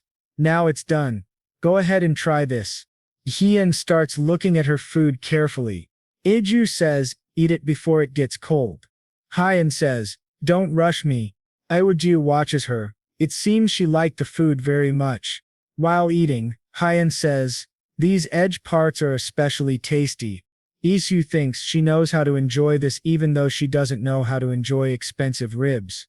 Then he says to Hyen, "Next time I'll make you some potato bread with the potatoes you harvest." Hyen says, "I like the pound cake more." Isu says, "But you seem like you're really enjoying that potato pancake right now." We see that Rose has come to Maggie's house after a long time. Maggie says, "You're here." Rose says, "Yes, by the way, you've been doing fine, haven't you? This time I'll be staying here for about 3 days. Cook me lots of delicious food, okay?" Then Isu comes in and tells Rose, "Miss, can I have some of your time?" Rose gets shocked. In the next scene, Rose says, "So what is this all about?" Isu replies, "I have a favor to ask of you." Rose says, "A favor?" Isu says, "There is something I heard from the villagers in Luchun." Rose asks, "Then?"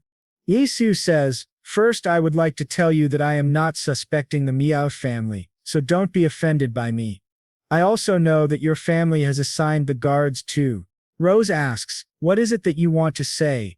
Isu says, "Someone has already started spreading fake rumors about the Miao family, so before the rumor spreads further, a scar on the chin. Could you check if someone has a knife scar on the chin in your land?" Hyen says, "Are you saying that you think the culprit is in our land? Let's say it's him. What are we going to do when we find him?" Isu says, "I already have a plan for that." Rose says, "If you are planning to harm the reputation of a noble, try to think again, if this goes wrong as punishment." In the next scene we see Rose eating something and saying, "No punishment for that. The food has been cooked by Isu." Rose says, "What is this? It's so soft. Did you make a taste like this with butter? If you knew how to do this since long ago, why didn't you make me one before?" Isu says, "I'm glad you like it. So about my favor." Rose says, "Don't worry, all you want is a letter when I find him, right?"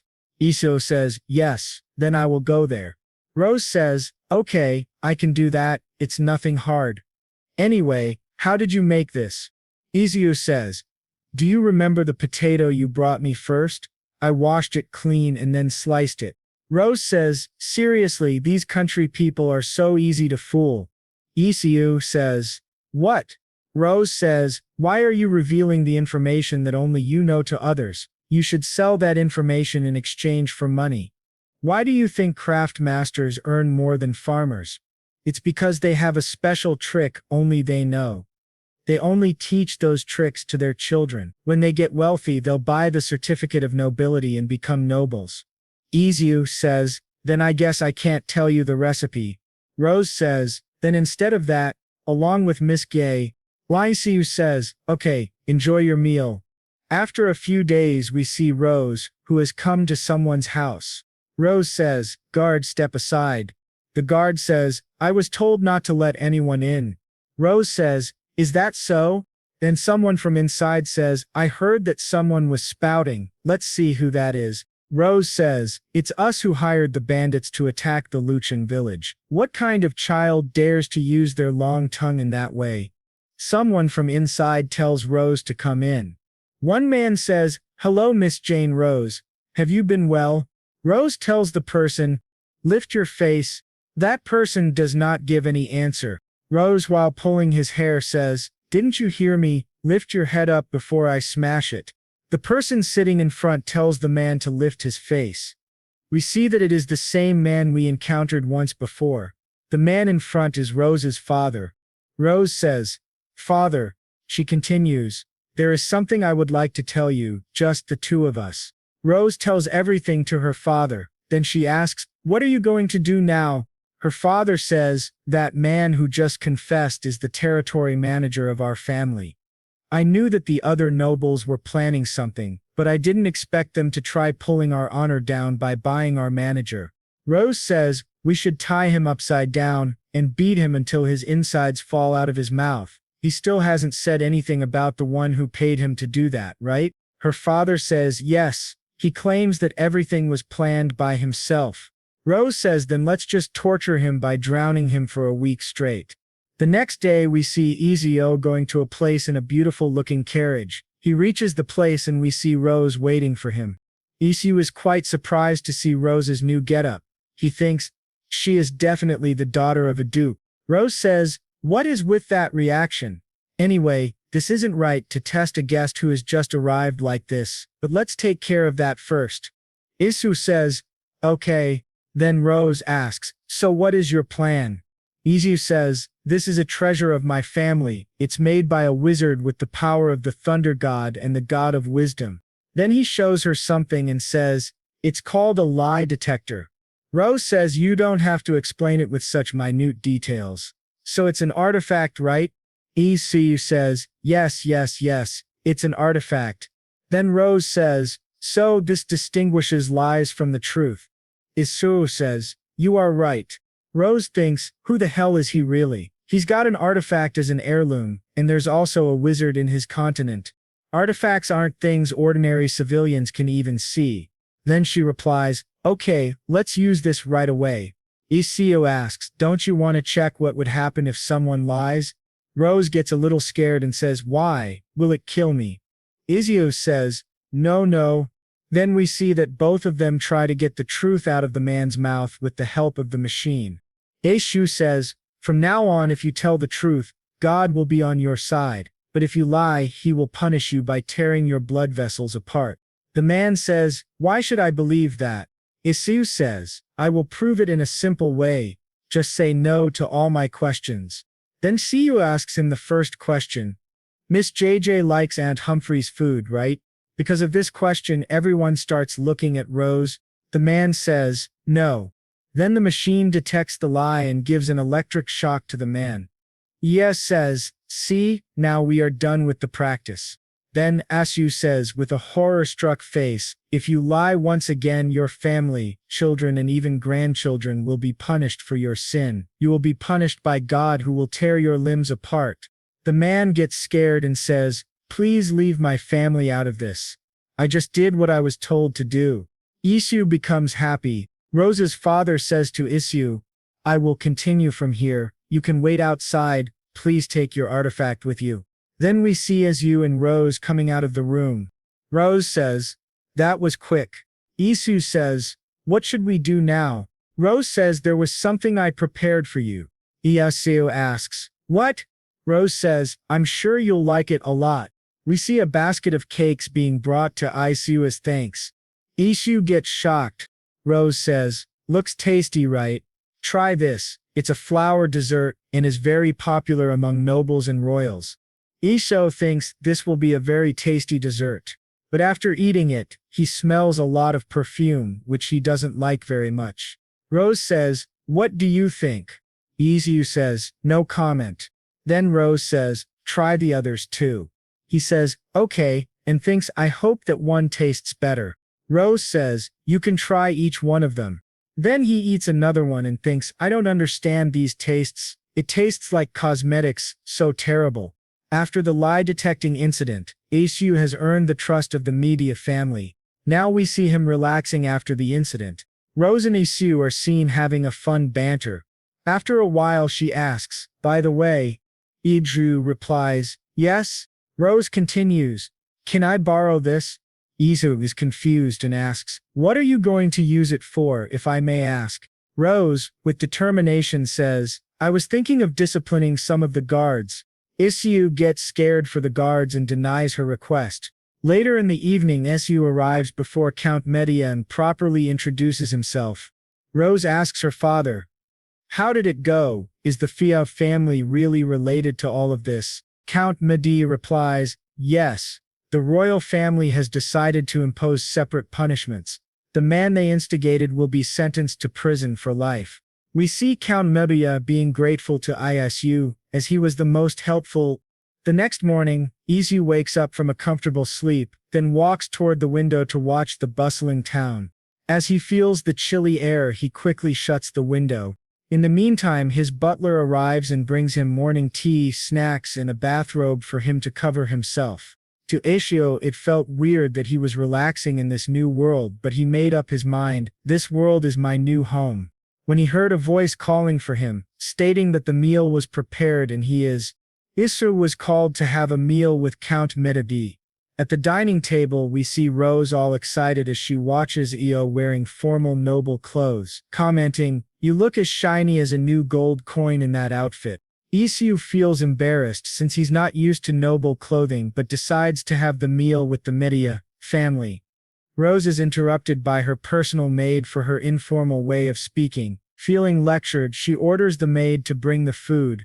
The dishes looked delicious. There were fruits, chicken, and fish. Yet when Ayachu tried the fish, it was bland and only tasted of salt and pepper.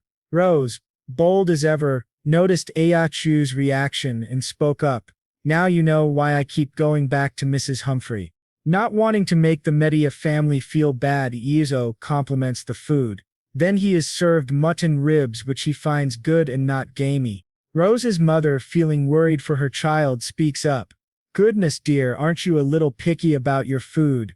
Rose answers in frustration, "You won't say that once you've tried Mrs. Humphrey's food, mother." Her mother says, "That's why I'm telling you to invite her over."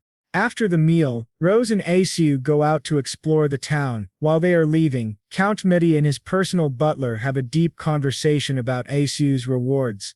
But Lord Medea had something else in mind for Isu. He proposes, "Money isn't enough to express gratitude for what he has done for us."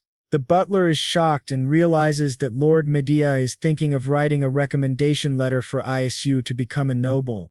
The butler explains that through the Count's recommendation, Isu can buy noble privileges without any restriction, but he also mentions that the Count rarely writes recommendations. After the discussion about recommendations, Count Medea and his butler have a fun conversation about Isu, common people, and hiring a butler. A few days later, we see a posh carriage with metal wheels and 2 horses pulling it. A familiar man sits inside. It's Isu. He now has the recommendation letter and 5,000 gold coins for buying the noble privilege. He thinks the money is too much for him, so he plans to save some in the bank. Soon they reach Roden. Examining the weak fencing, he starts formulating ideas for a new fence around the village. On a beautiful morning, we see Isu and Hans working hard on the walls of Hans's house, since winter is coming. Hans, a bit curious, asks, "How do people in your hometown prepare for winter?" Isu is a bit confused as to how he should explain the idea of central heating, but tries. "We have something called undul," he says, which is an underfloor heating system. Basically, we lay stones on the floor and light a fire underneath, which warms the air and heats the stones. Hans is shocked and terrified. In a scared tone, he says, "So you grill people alive?" Isu had a rough idea how Hans would react, so he doesn't press the topic any further, but he begins planning how to build an undul system himself. When he becomes a lord, he realizes he will have to build a designated room for it. Later, he comes up with another idea and asks Hans for help. Hans shows up to Isu's living quarters in the village with pork feet. Isu thanks him and asks him to place them on the table. We see Humphrey a bit excited and shouting to announce that Isu will be in charge of today's dinner. She later asks, "Everyone raise your hands if you're going to eat here. The rest who have family waiting back home can leave." Isu is shocked by the number of people wanting to try his cooking. He politely asks them, "It's going to take a while, why don't you all wait outside until it's ready?" As the last person steps out, the air around Isu changes. He brings out his secret weapon from another world, spices and condiments. He starts by cooking the pig's feet with water, beer and bay leaves, allowing it to boil. After the first boil, he removes the water and adds fresh water to boil the legs again, removing the gamey smell. Isu takes them in a bowl and adds soy sauce and herb tonic tea for marination, also adding salt and sugar for seasoning. After hours of hard labor and cooking, the dish is finally done. He announces, "Dinner is served, everyone." The people are shocked to see Isu's cooking. Some are even salivating to taste it. They are further amazed by the flavor of the pig's feet, having never tried anything like it before. Some start pestering Isu to share his recipe. Hans, mesmerized by the food, asks him, "Isu, the chewy skin is awesome. How did you make the sauce?" Isu, knowing he can't reveal his secret origins, says it's a family secret sauce that has been passed down for generations, so I can't tell you, sorry. Hans is a bit disappointed but understands. Later, Isu wants to enjoy the meal and finds an empty spot near a man. He asks for permission to sit next to him. The man agrees and says, "Sure, I'm Joker."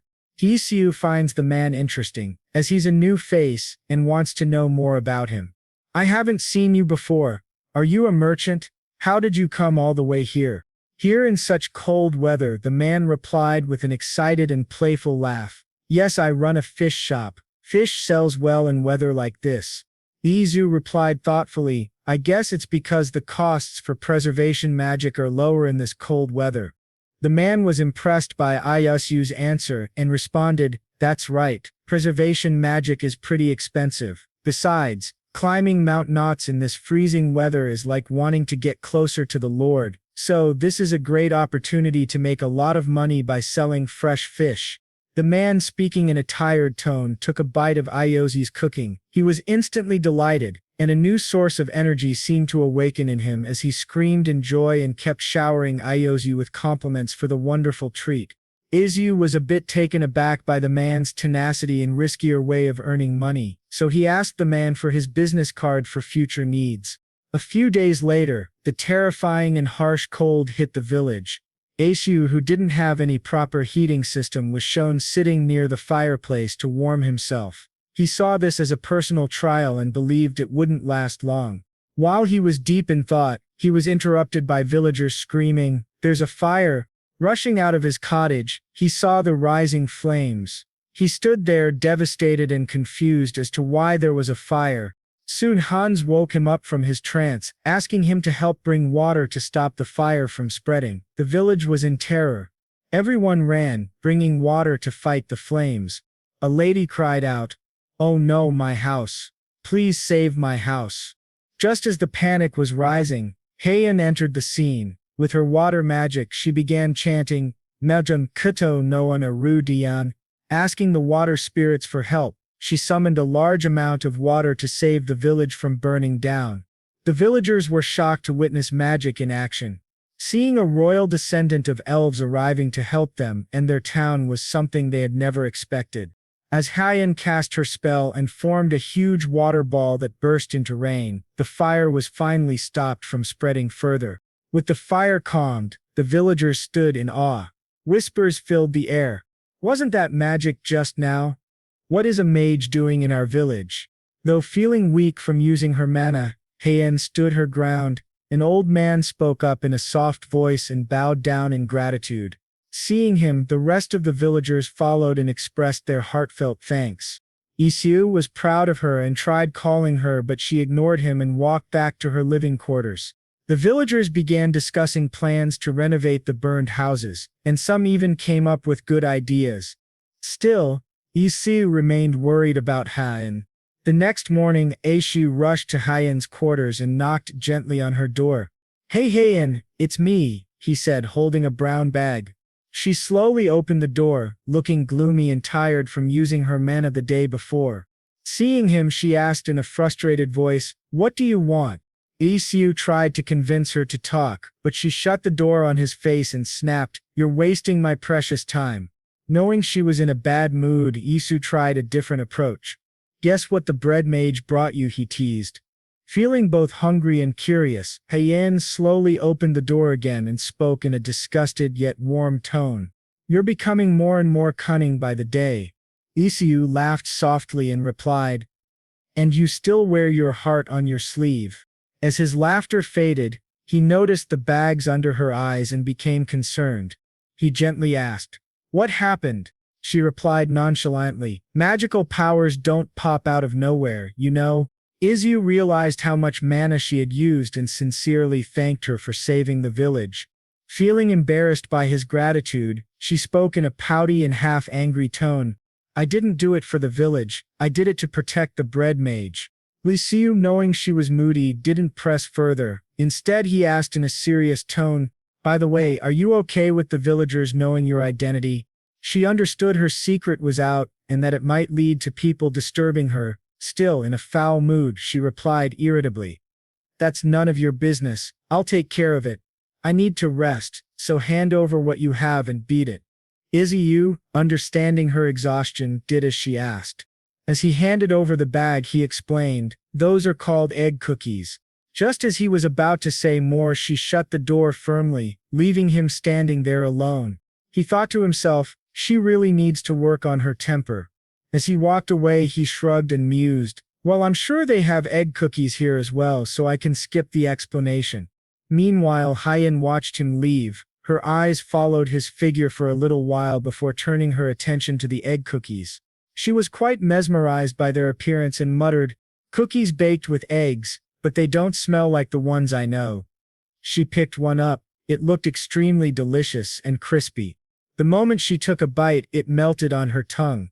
Only one sentence escaped her lips: "They're delicious." Later we see the villagers gather around the riverside for a festival, but Isu is confused as to why everyone is gathered there until he meets Hans, who has shown up at the riverside all excited and dressed in new clothing. Still confused by the occasion, Isu asks Hans about it. That's when Hans hands him a pot. Confused, Isu asks, "A pot?" Hans replies, "Yes, we put a stone in the pot every year, which signifies our age. Make sure you find a pretty stone by the riverside." Though still puzzled, Isu accepts the gift from Hans and complies with the ritual. But curiosity lingers, and he asks Hans, "By the way, is this some kind of special day? This place is packed."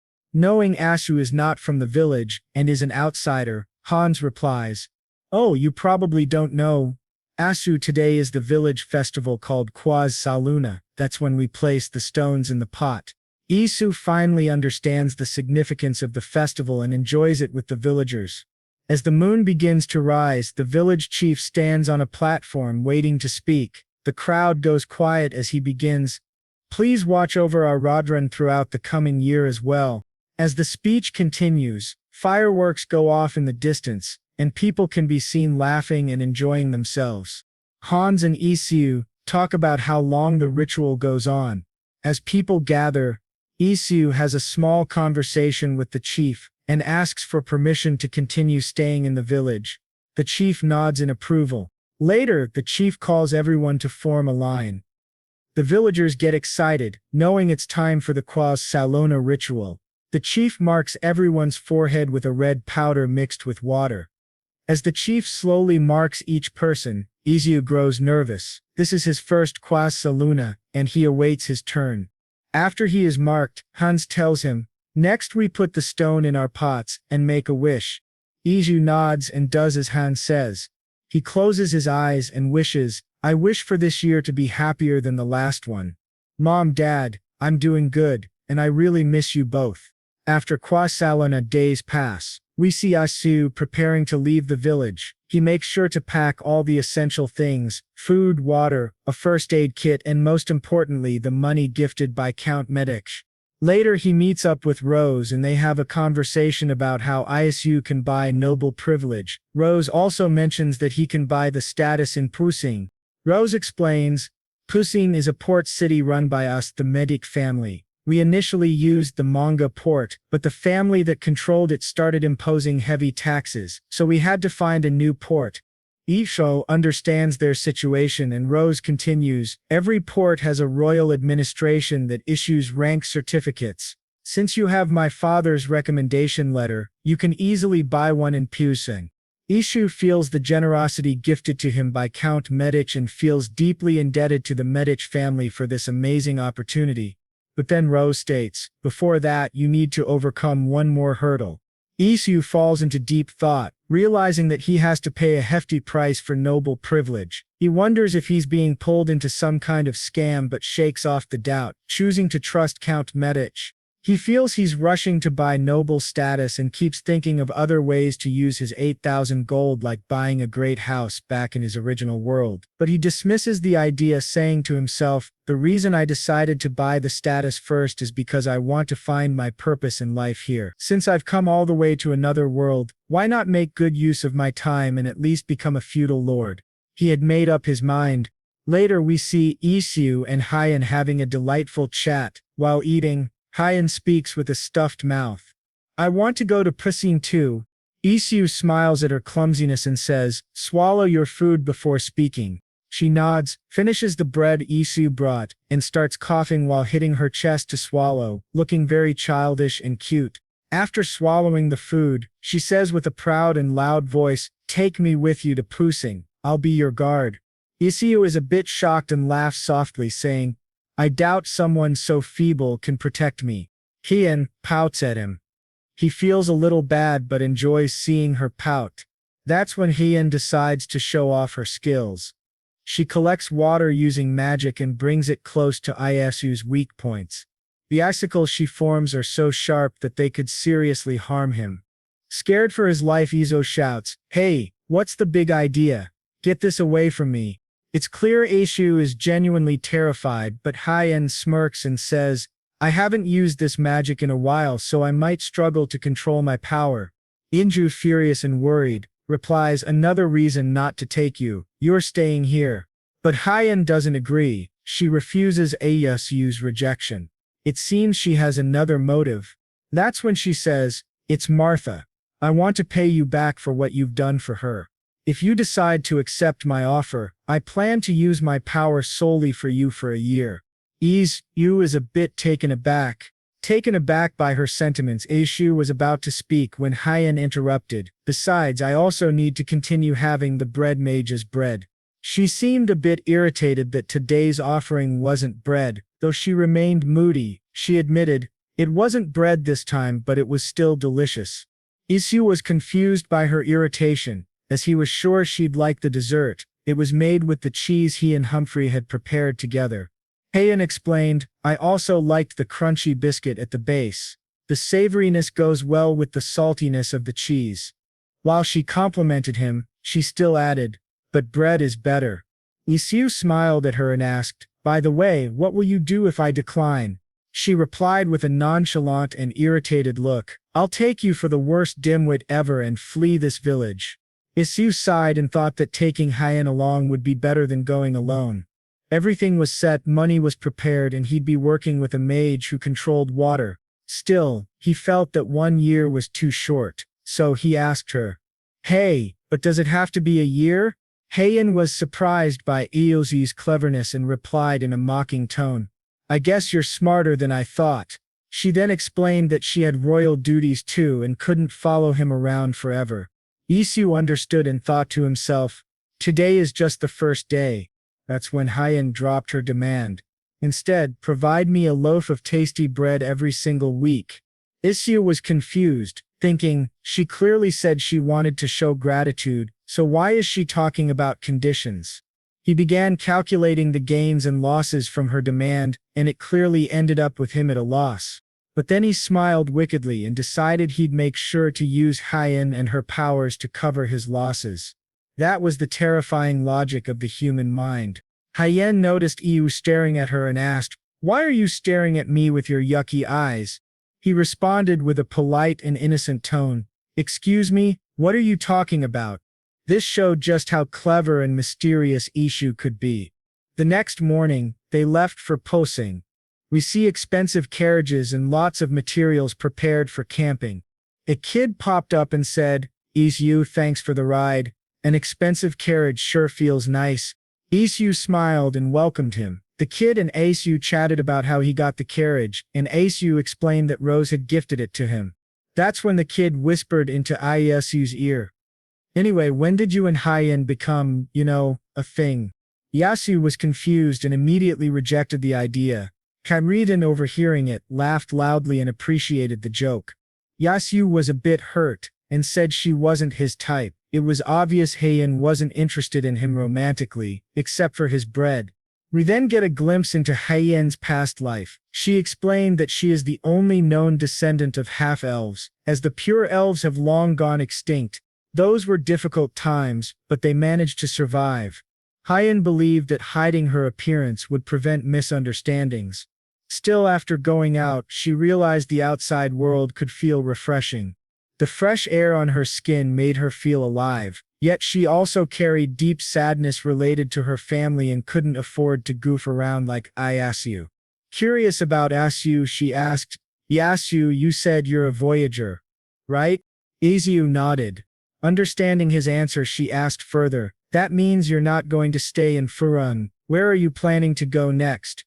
Isu replied, "I'm not sure yet, but for now, I'm going to become a feudal lord." She was a bit suspicious and commented, "I've never seen a feudal lord wander around without guards." Isu smiled and said, "That's because I'm not a feudal lord yet." Still unsure about his true identity, she asked, "Are you some aristocrat who came to the real world for experience?" Isu politely declined and assured her he was really a commoner. She wasn't sure he understood how difficult becoming a feudal lord was and said, "Do you think it's easy to become a feudal lord?" Isu replied playfully, "Careful, you're talking to a future baron here."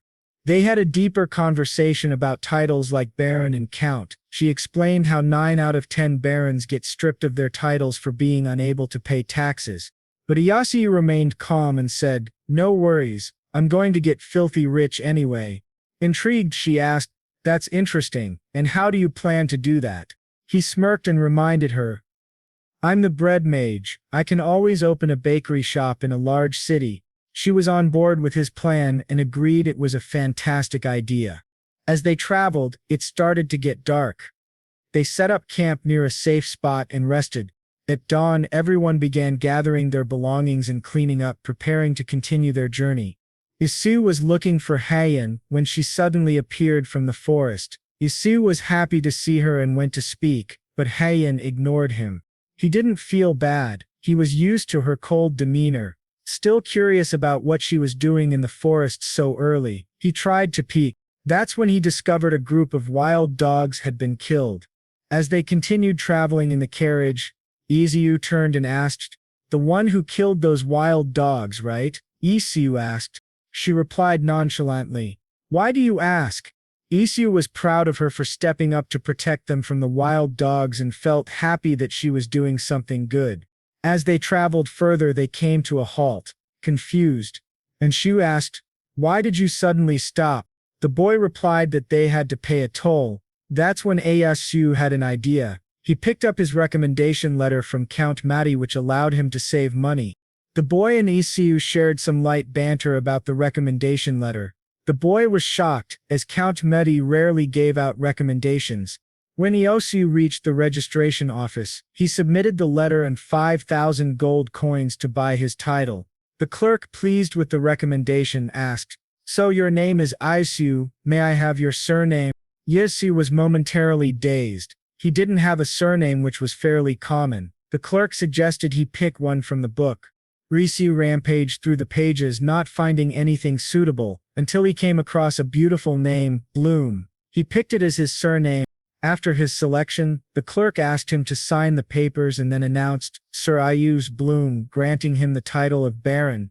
After the signature, Isu asked the clerk if he could leave. The clerk then explained, "From here on, to earn the title of Count, you must undergo training at a Count's estate for 3 years and pay an annual tax of at least 1,000 gold each year until you have satisfied the 50,000 gold requirement." Isu had almost forgotten about these conditions. He spoke up, "I'm thinking of getting my training from the Maddie family. Do I have any other options?" The clerk offered him a shortcut. He could pay 10,000 gold coins for a completion certificate. Isu felt a bit uneasy and asked if he could have some time to think about it. The clerk agreed. As he stepped out, Hyen approached him with a disgusted look on her face, saying, "Did you seriously buy that certificate?" Isu replied, "Careful. From now on, address me as Baron Bloom." This irritated Hyen, and she cracked a joke about making him kneel in front of the Grand Mage, which terrified Isu, but it turned out to be a joke. Later she said she was hungry, and the two of them visited a fancy restaurant and ordered food. When the food arrived, Hyen looked at it with suspicion. Isu, a bit skeptical of her not liking seafood, still tried to feed her the shrimp by placing it on her plate. As she tasted the shrimp, she felt the waves and saltiness of the ocean. It mesmerized her with delight.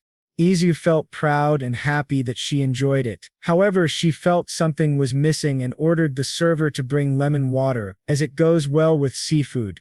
Her tone was a bit rude. Seeing this, Isu felt bad for the server and said gently to Hyen, "Be a little more polite." Hyen was irritated and replied in an annoyed tone, "This is how I talk. I can't help it." Isu responded after thinking deliberately, "But that's not how you talk when you ask for bread." Hyen answered, "That's because I'm getting free, delicious bread, better than what I can find at an upscale bakery. Obviously I'll be kind." Isu silently agreed with her in the back of his mind. She then explained, "Lobster isn't cheap, and not bringing lemon water shows unprofessionalism." Isu developed newfound respect for her after hearing her explanation. She was right. Hyen then ordered Isu to peel shrimps for her. He complied without any resistance, which made her smile a little. The next morning, both Isu and Hyen were wandering around the city when Hyen said, "This place reeks of fish. It's stinging my nose." Isu, a bit worried, replied, "That's the smell of the ocean.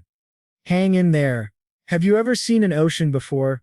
Realizing it was her first time seeing the ocean, he smiled. Despite being grumpy, she was actually excited. After walking some distance, they arrived at the port. The beautiful scenery left Hyen lost in awe. The fresh waves, the cold sea air, and the bustling town, it was all a new experience for her. The first words that came out of her mouth after seeing the breathtaking scene were, "Ah, it's so big." Meanwhile, Isu found a perfectly flat stone and called out, "Hyen, wanna see something cool?" Confused by what he meant, she stayed silent. Isu grinned, stretched his body, pulled his arm back, and threw the stone from the side. It skipped across the ocean water 7 times. Hyen, still silent, was curious to try. She picked up a stone and threw it, but it sank immediately. Isu said politely, "That's not how you throw it." Unbeknownst to him, Hyen used magic to make the stone skip more than 7 times. Isu protested, "That's cheating." Hyen smirked and replied nonchalantly, "Too bad you're not a mage." This irritated Isu, and he wanted revenge. That's when Hyen called out, "Let's go, Baron Bloom." Isu felt a shock run down his spine as he was not used to being called Baron. Isu said, "Don't call me that in public. I need some time to get used to it." Hyen agreed, and they both walked around the city for a while before stumbling across the architecture guild which Isu had been searching for. He entered the guild and was greeted by a middle-aged man in his 40s, who asked, "What help can I provide?" Isu spoke his mind. "I would like to build an underground store." The clerk understood his request and asked him to be seated while he formulated the plans. After some time, the clerk asked, "What size do you have in mind?" Isu replied right away, "It'll be a shared storage space for the entire village." Understanding Isu's needs, the clerk nodded and started designing the structure. Meanwhile, Isu explained, "It's a village called Roden, with 70 residents. It's about 3 days' distance from here if you take the East Provincial Road." After listening, the clerk summarized, "Considering travel expenses, materials, and labor, it will cost a total of 52 gold. Isu thought to himself, building a log cabin costs 20 gold, so building an underground storage facility for 52 gold is pretty reasonable. Then a doubt crept into his mind. He asked the clerk, "How much would it cost to build a feudal lord's estate?" The clerk replied, "That really depends." Isu then said thoughtfully, "Let's say, as big as the Maddie family's castle, for example." After considering the query and the size of the Maddie family's castle, the clerk replied, "If we're only talking about the inner castle, it would cost around 50,000 gold at today's prices." Isu was in complete shock. That amount was overwhelming, about 5 billion won in his world, a long way off for him. The clerk then spoke with pride. Our great-great-grandfather built the Maddie family's castle, so I believe it's fair to say I've inherited the know-how. Hearing his proud words, Isu asked for his business card. In return, the clerk asked for Isu's name. Isu replied with pride, "It's Isu Bloom, Baron Bloom." Hearing his name and title, the clerk became nervous and loudly asked for forgiveness. He promised to personally go and build the storage facility in Isu's village. Isu felt a bit strange being called Lord by someone older than him, but shook off the thought. He then requested the clerk to meet him at the shop by dusk, which the clerk accepted with a nervous nod. This demeanor made Isu feel a bit weird, almost like he was the boss. This kind of authority wasn't something he was used to back in Korea, and it made him uncomfortable. As he walked out of the guild, he thought to himself, I hope this is enough of a farewell gift. While walking, he stumbled upon a cute dog that caught his attention. As he paused, Hyen, waiting for him, said irritably, "Stop getting sidetracked and let's head home already." Isu asked her to wait for a while, but Hyen, clearly irritated, told him to hurry. He thought she was being a bit stingy, but ignored it. Instead, he focused on enjoying the dogs. He asked the man nearby, "Which breed are they?" The man replied proudly, "They're border collies. They're trained as sheepdogs and specialize in herding." This made Iyasu want to adopt them and gift them to Roden to help the villagers with their farms. As Iyasu admired the dogs, the man explained, "When herding sheep, you send them signals by blowing a grass blade or using a whistle." Isu was really impressed and asked curiously, "How many would I need to herd a flock of 50 sheep?" The man examined the question and confidently replied, "One should be more than enough." Isu then asked, "How much do I need to pay?" The man replied, 3 gold, sir." Isu excitedly said, "In that case, I'll take them in pairs." He paid the man on the spot, thrilled.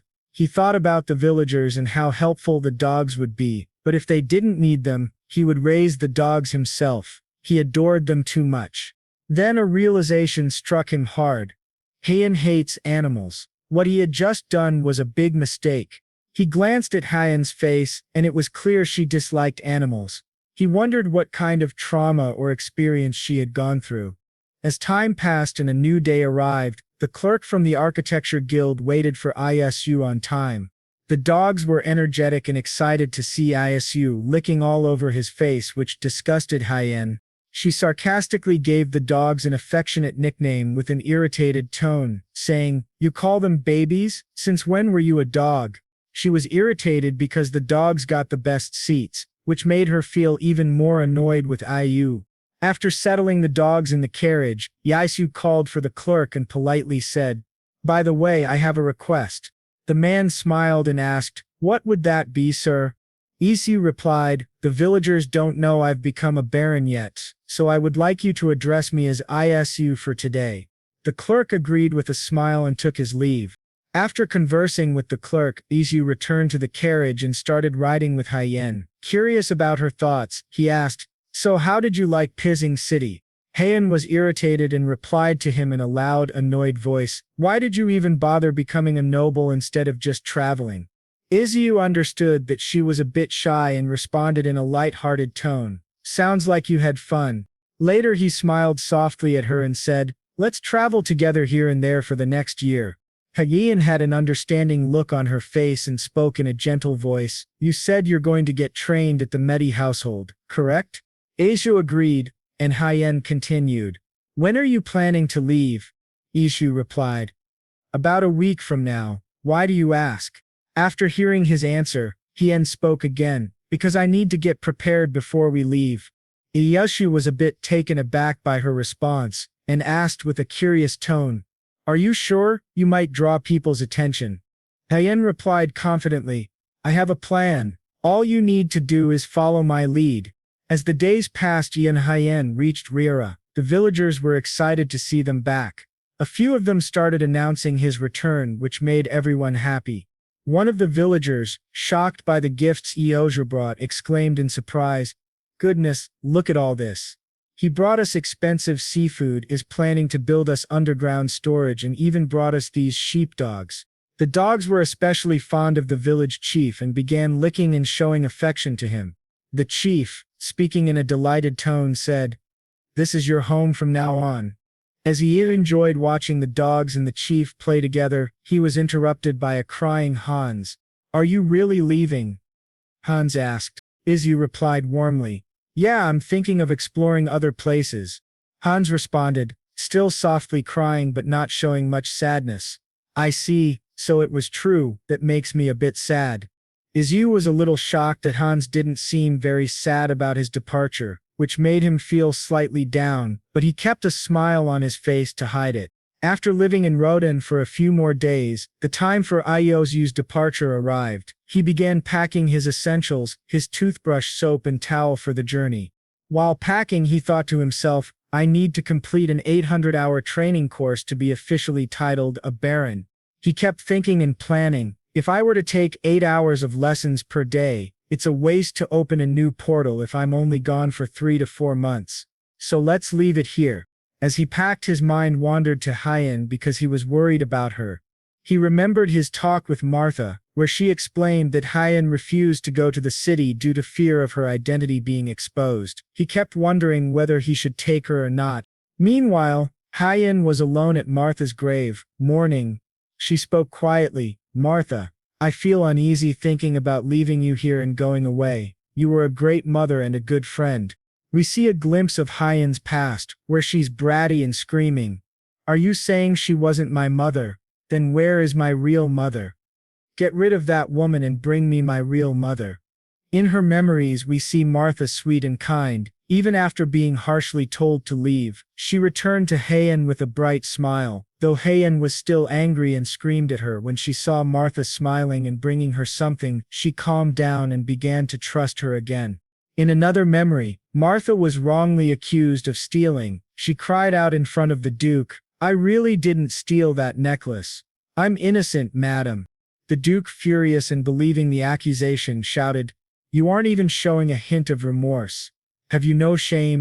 As she was being scolded, Hyen jumped in and defended her, shouting Martha would never do such a thing. "It's that witch, she set her up." Martha was surprised and deeply touched by Hyen standing up for her, but the Duke didn't trust his own daughter's words. He ordered the guards to lock Hyen in her room and have Martha executed. Worried for Martha, Hyen took her hand and fled the castle to the village.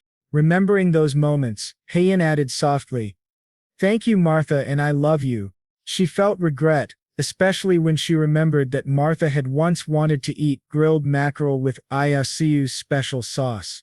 She regretted not asking Iosu to cook it for her again. Speaking to Martha's grave, she said, "A while ago he peeled some shrimp for me, and it was hard to hold back tears. It reminded me of you." She smiled faintly. "I had my doubts about him at first, but maybe he's not that bad of a guy like you said. Actually, he's more like interesting, I should say. That's why I decided to go with him." Just as she stood to leave, Isu came running toward her, calling her name.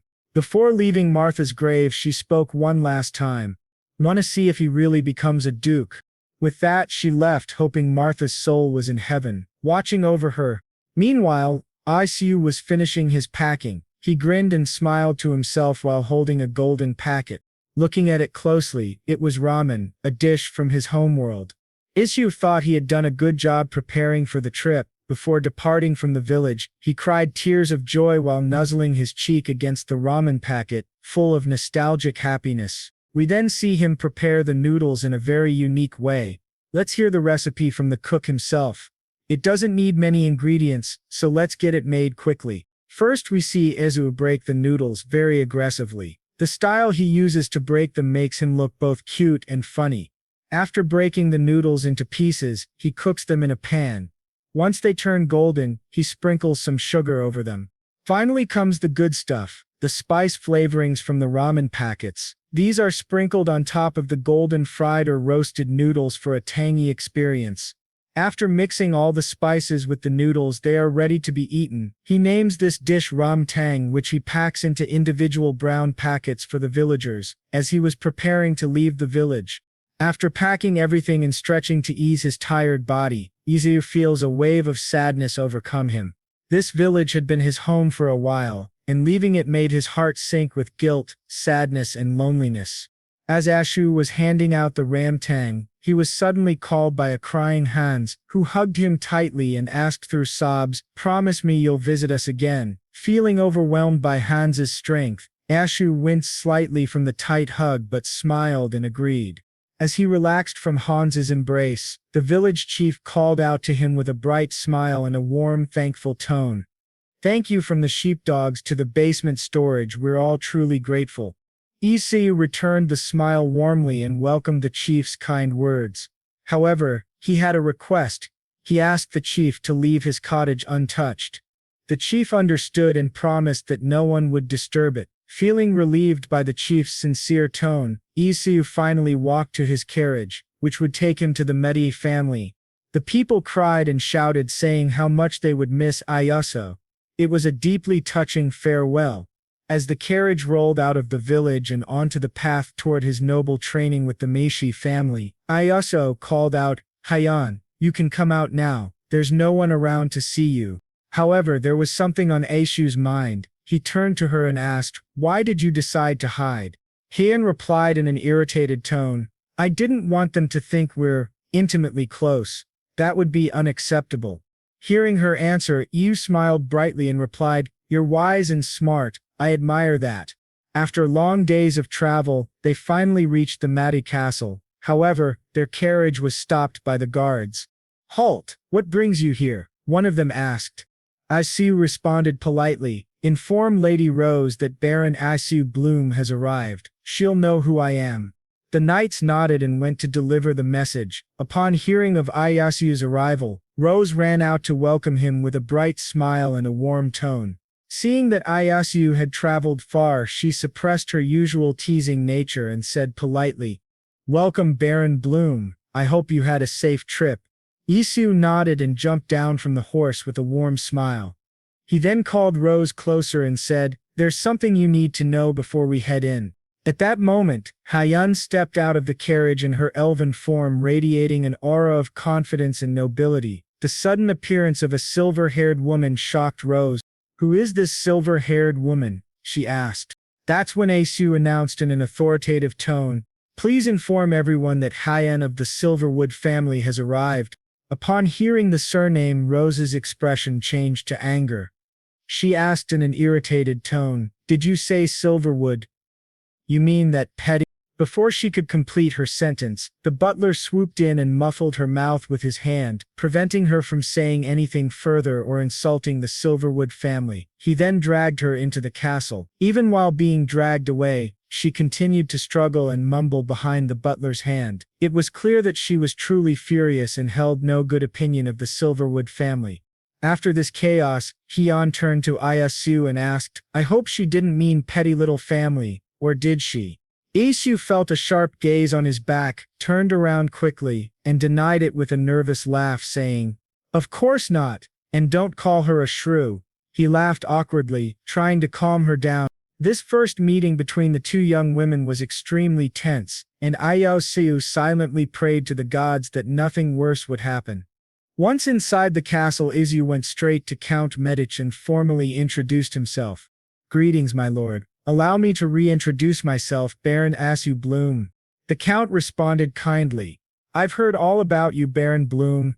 If you don't mind, I'd like to greet the person you're traveling with first."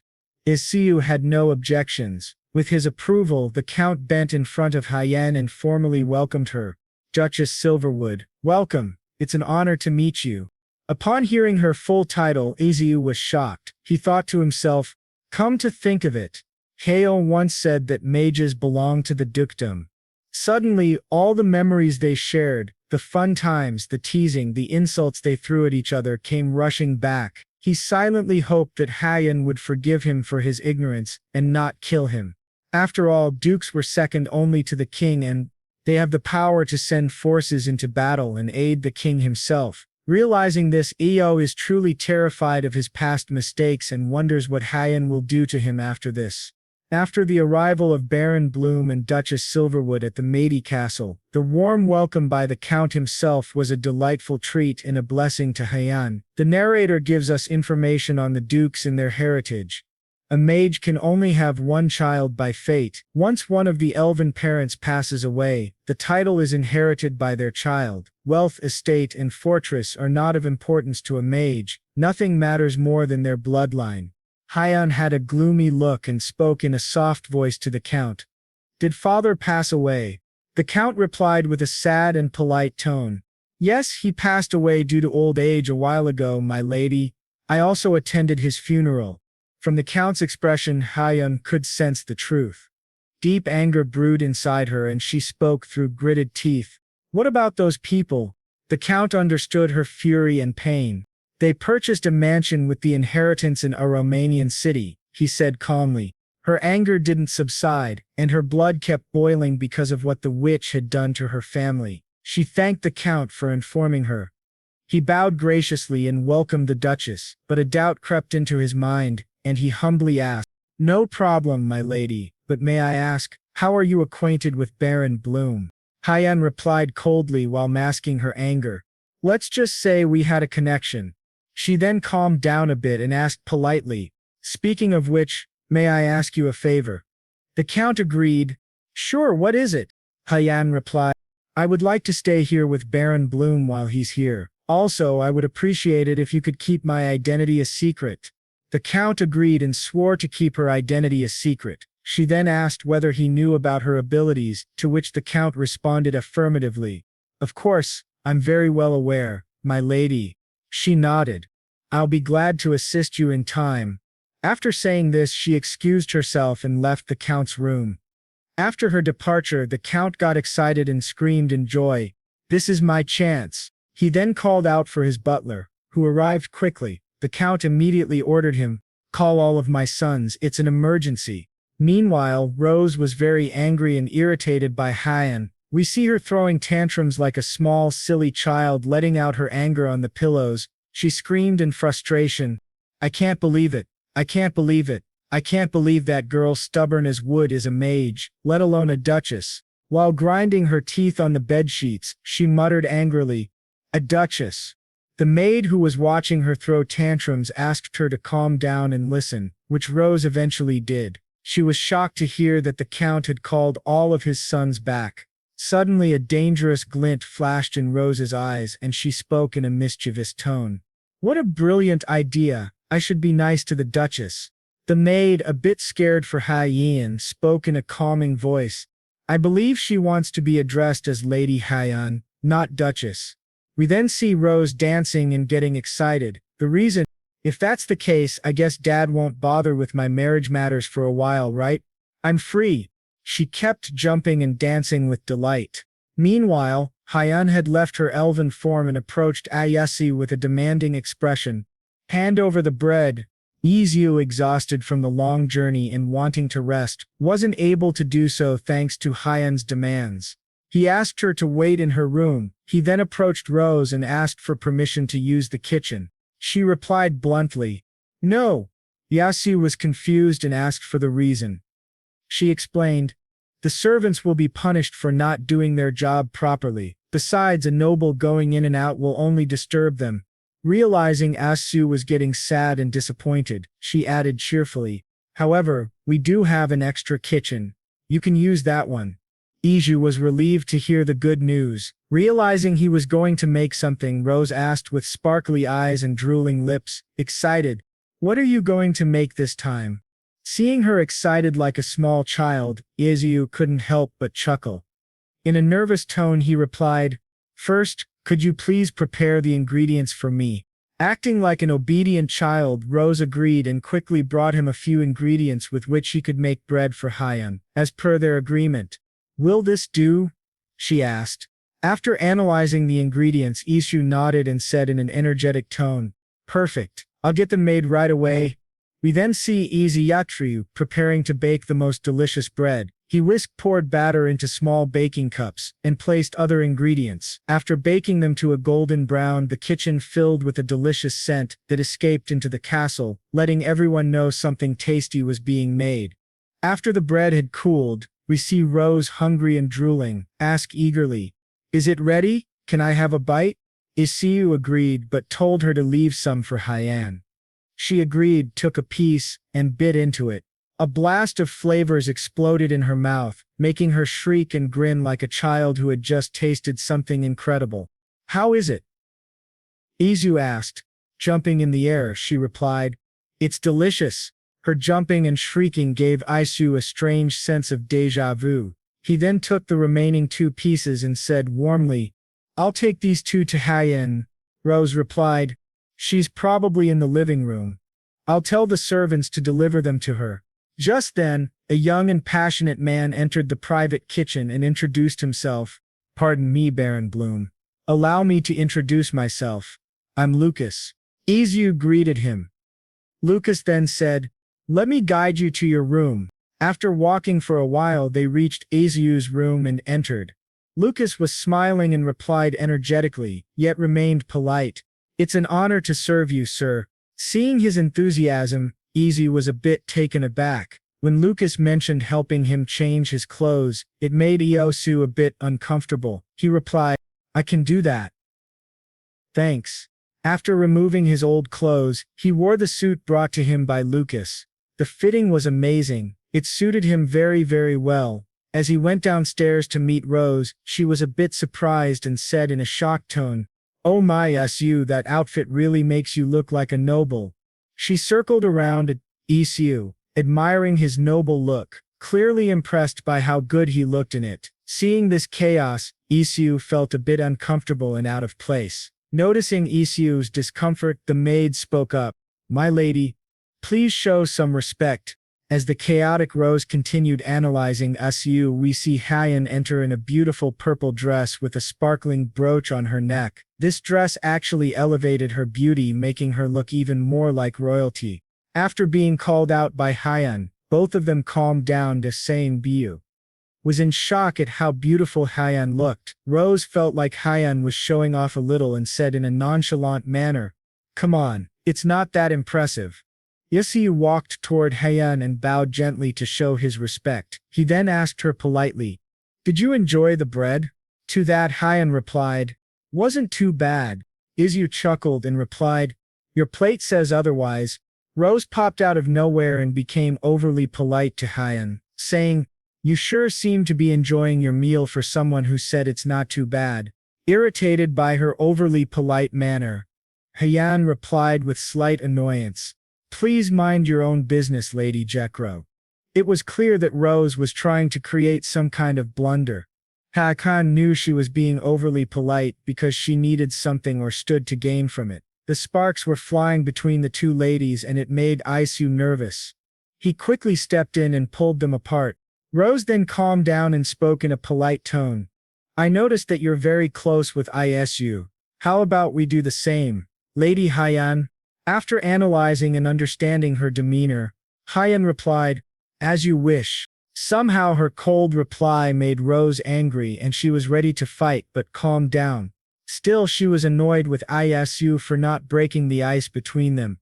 Isu found himself in a difficult situation where he couldn't run or hide from the tension.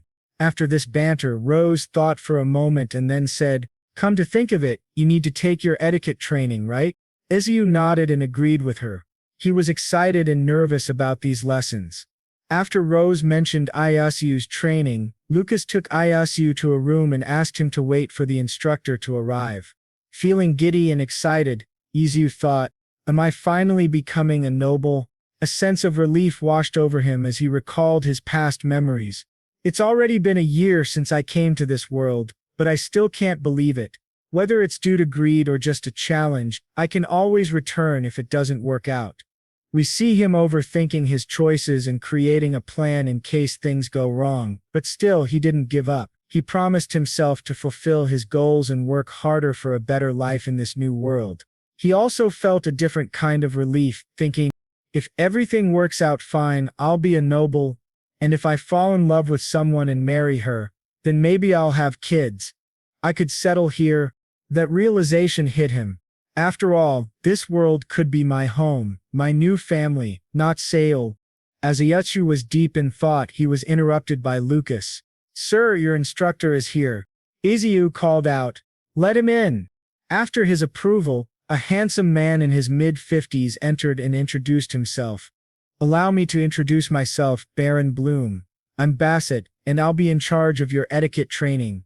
As he made his announcement, his formal appearance, stance, and even manner of speaking clearly showed how well-trained he was. Some might even mistake him for royalty. Flabbergasted by the instructor's demeanor, Izu smiled and replied warmly, "Pleased to meet you." Once the greetings were over, Bassett began preparing a few things for Ietsu to learn proper manners. He said, "Then we will begin right away. Please take a seat at the dining table." After giving clear instructions, he turned to the maids and asked them to place the utensils and glasses on the table for Ietsu's training. Noticing the maids placing different and uniquely designed cutlery, Isu was shocked by how fancy these utensils were, ones used by the aristocrats. As he curiously played with a fork, Bassett spoke up in a stern yet polite tone. "Just now you have committed 3 critical mistakes, sir." The sudden appearance and voice of the instructor made Izu jump a little. He looked confused, unsure of what he had done wrong. Bassett then began lecturing Isu on tableware etiquette. First, touching the tableware without washing your hands goes against etiquette. Second, nobles do not exclaim. Izu was feeling a bit overwhelmed by all the instructions and rules. He absent-mindedly picked up the fork again and started playing with it. Bassett noticed and said, "Third, leaning down to look at your fork is considered disgraceful for a noble." "You've got to be kidding me," Isu muttered. Bassett noticed the tone in Izu's dazed look. He then spoke up, "Even the words you just uttered are not standard language, so please refrain from using them." After making his point, Bassett then lectured Isu on table manners. Before taking food from the central plate, you must always wash your hands. After wiping the moisture on the tablecloth, proceed to place the food on the plate in front of you. Also, placing your elbows on the table is against proper etiquette. All these rules and etiquette overwhelmed Isu. His mind went blank and pulled him into darkness, as his brain couldn't memorize all the rules. Feeling way too overwhelmed, he finally spoke up in a frustrated tone. "Hold on. How do you expect me to memorize all of that at once?" Bassett remained calm, completely opposite to Iasu's flustered state, and responded in a gentle tone, "Don't worry, sir. We're going to repeat it 10 times until you learn it by heart." After the training classes, Isu's mind felt heavy with information. He looked completely drained, like the life had been sucked out of him. He silently wished for some sugar or sweets to recharge his brain energy. Noticing that it was time for the end of Isu's training, Rose came to visit him. She was completely shocked and confused to find Isu tired and spent. Noticing Rose rubbing her eyes, Isu quickly sat up, straightened his clothes and sat magnificently on the couch. He then spoke with such elegance that it made Rose unsure if it was really him. Seeing her confused look and then realizing she hadn't recognized him, he said his name and spoke in a formal tone, masking his tiredness. "Did you take a good look around with Hyen?" Rose replied warmly. "Hyen needed some rest halfway, so it took us a while." As she completed her sentence, Hyen arrived at the training room with such elegance that it felt like spring had arrived. She replied to Rose in a cold yet polite manner. "How inconsiderate. I traveled a long way, so it's obvious I needed a good rest." Feeling irritated by her reply, Rose snapped back, "You talk as if we begged you to come." Following this exchange, the girls grew visibly angry. Fury filled their eyes and it seemed like they could fight at any moment, but Isu quickly interrupted them and calmed them down to avoid a conflict. Noticing the uneasy tension between the girls, Isu got a brilliant idea. "All right. Have you girls tried creme brulee?" Hearing the unfamiliar name, the girls both looked confused and spoke at the same time. "Creme brulee?" Understanding their confusion, Isu began explaining with passion. "Yep, it's a simple custard cream dessert with sugar on top." He then added, "I'll make one for both of you." A doubt crept into his mind and he asked, "By the way, are there any pastry chefs or pâtissiers here? How can you not know creme brulee?" The girls were still completely confused by what he was talking about. Rose then asked in a cold tone, "Pastry chef?" as in an expert in making pastries? Hyen added, equally cold. We don't call someone who makes inedible things a skilled person. Noticing their cold expressions and lack of exposure to such delicacies, Yasu finally understood why these girls hadn't heard of creme brulee. The ingredients were prepared by the humble maids and butlers of the Maddie family. Izio then started cooking the dessert while explaining the process. First, we're going to make the base cream with egg yolks, then scrape the vanilla bean seeds off the pod and add them to the milk. He then held up a vanilla bean and explained, "This is called a vanilla bean. You'll be surprised how useful it can be. You can make money by selling it as syrup or jam, you know?" Listening to Isu explain the different uses of the vanilla bean, Rose was taken aback and asked in a surprised tone, "How do you know all this stuff?" Scoffing slightly, Hyen added with a proud expression, "Eo is the mage of bread, he knows everything." Rose looked confused and said in a suspicious tone, "Rage." She then turned to Hyen with a scary look and asked in a deep, intimidating voice, "Don't tell me Isu made bread for you." Isu was caught now and he feared for his life. Rose then spoke up with a proud smile and tone full of pride, "I bet you didn't know he made me potato pancakes last time." Hyen coldly replied, "I didn't like that." This small argument was enough to reignite their anger. The girls glared at each other while Io stayed frozen, scared to intervene, fearing they might take their anger out on him. Suddenly Rose shouted, "Isu, don't just stand there. Start making something, will you?" Seeing the anger in her clenched fists turning white, Isu agreed quickly and focused on his custard cream. After the custard cream was done, he showed it to the ladies. It was thick, yellow, and smelled absolutely delicious. Both of them were drooling, curious to taste it. Eventually, curiosity got the better of them and they started poking the custard. It was springy and wobbly. Their fingers got a little covered in custard, and they licked it off. Rose exclaimed, "This is super tasty." The maid sighed helplessly as Rose showed her childish side. Isu then told them he needed to cool it. Knowing he might need ice, Rose ordered her maid, "Lucy, could you bring us some ice?" The maid nodded and prepared to go fetch the ice. Isu was shocked to find that the Maddie family had ice and asked about it. Rose nodded and explained, "Yes, we do. We have a separate ice storage. It should last till May. We shave it to make ice desserts." Isu wondered whether their way of using ice was similar to the shaved ice, with toppings found in his home world. As the maid arrived with a bowl full of ice, Isu thanked her and placed the custard bowl over the ice bowl to cool it. There were some egg whites left, and Isu thought of using them. An idea struck him and he said, "With leftover egg whites we can make meringue cookies." He then had a superb idea that would make the task easier and let the girls vent their frustration. He announced, "How about Hyen and Rose do a meringue whisking race?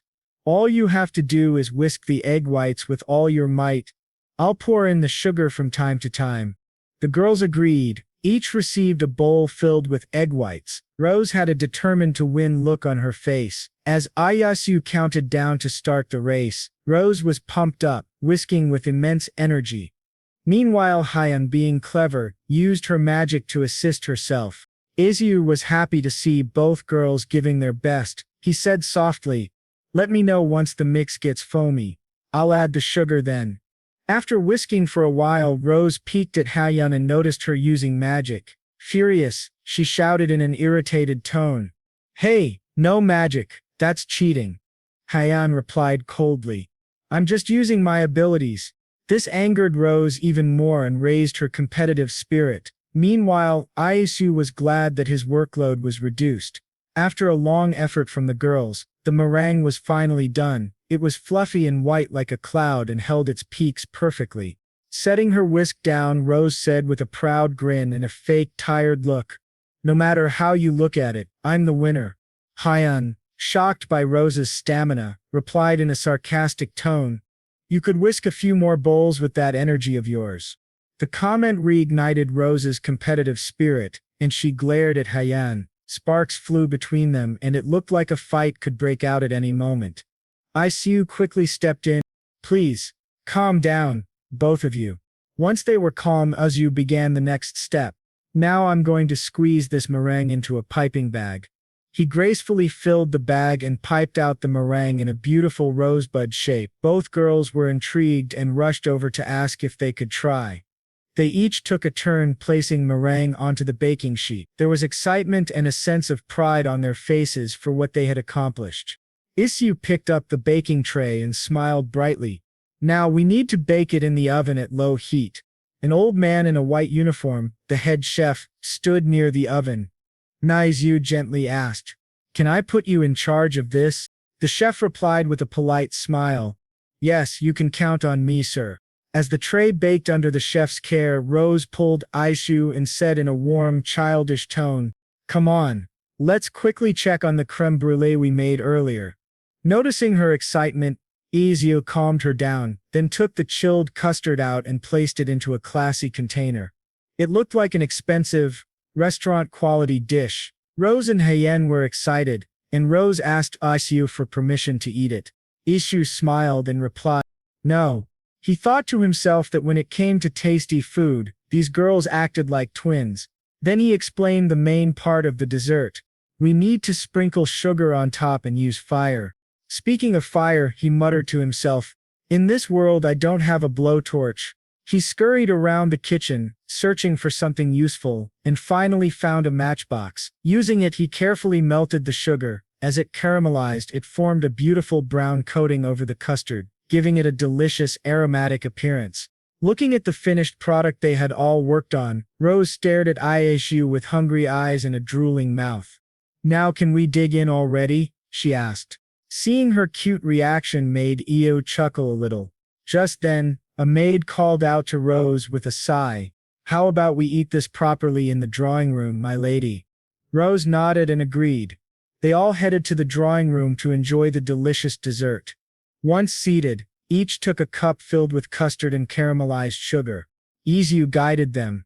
"Crack the caramelized sugar with your spoon, then scoop it up with the cream."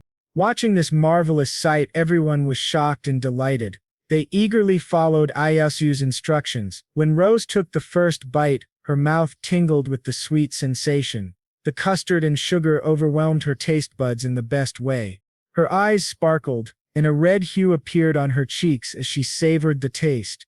She suddenly sprang up from the couch and exclaimed, "I should have hired you as our chef before you became a baron." Seeing her so excited and close to him, Isu laughed nervously, but then Rose turned a little angry and began shaking Isu violently while yelling in frustration, "What's wrong with our family's pâtissier? What's wrong with our family's pâtissier? Why can't they come up with something like this?"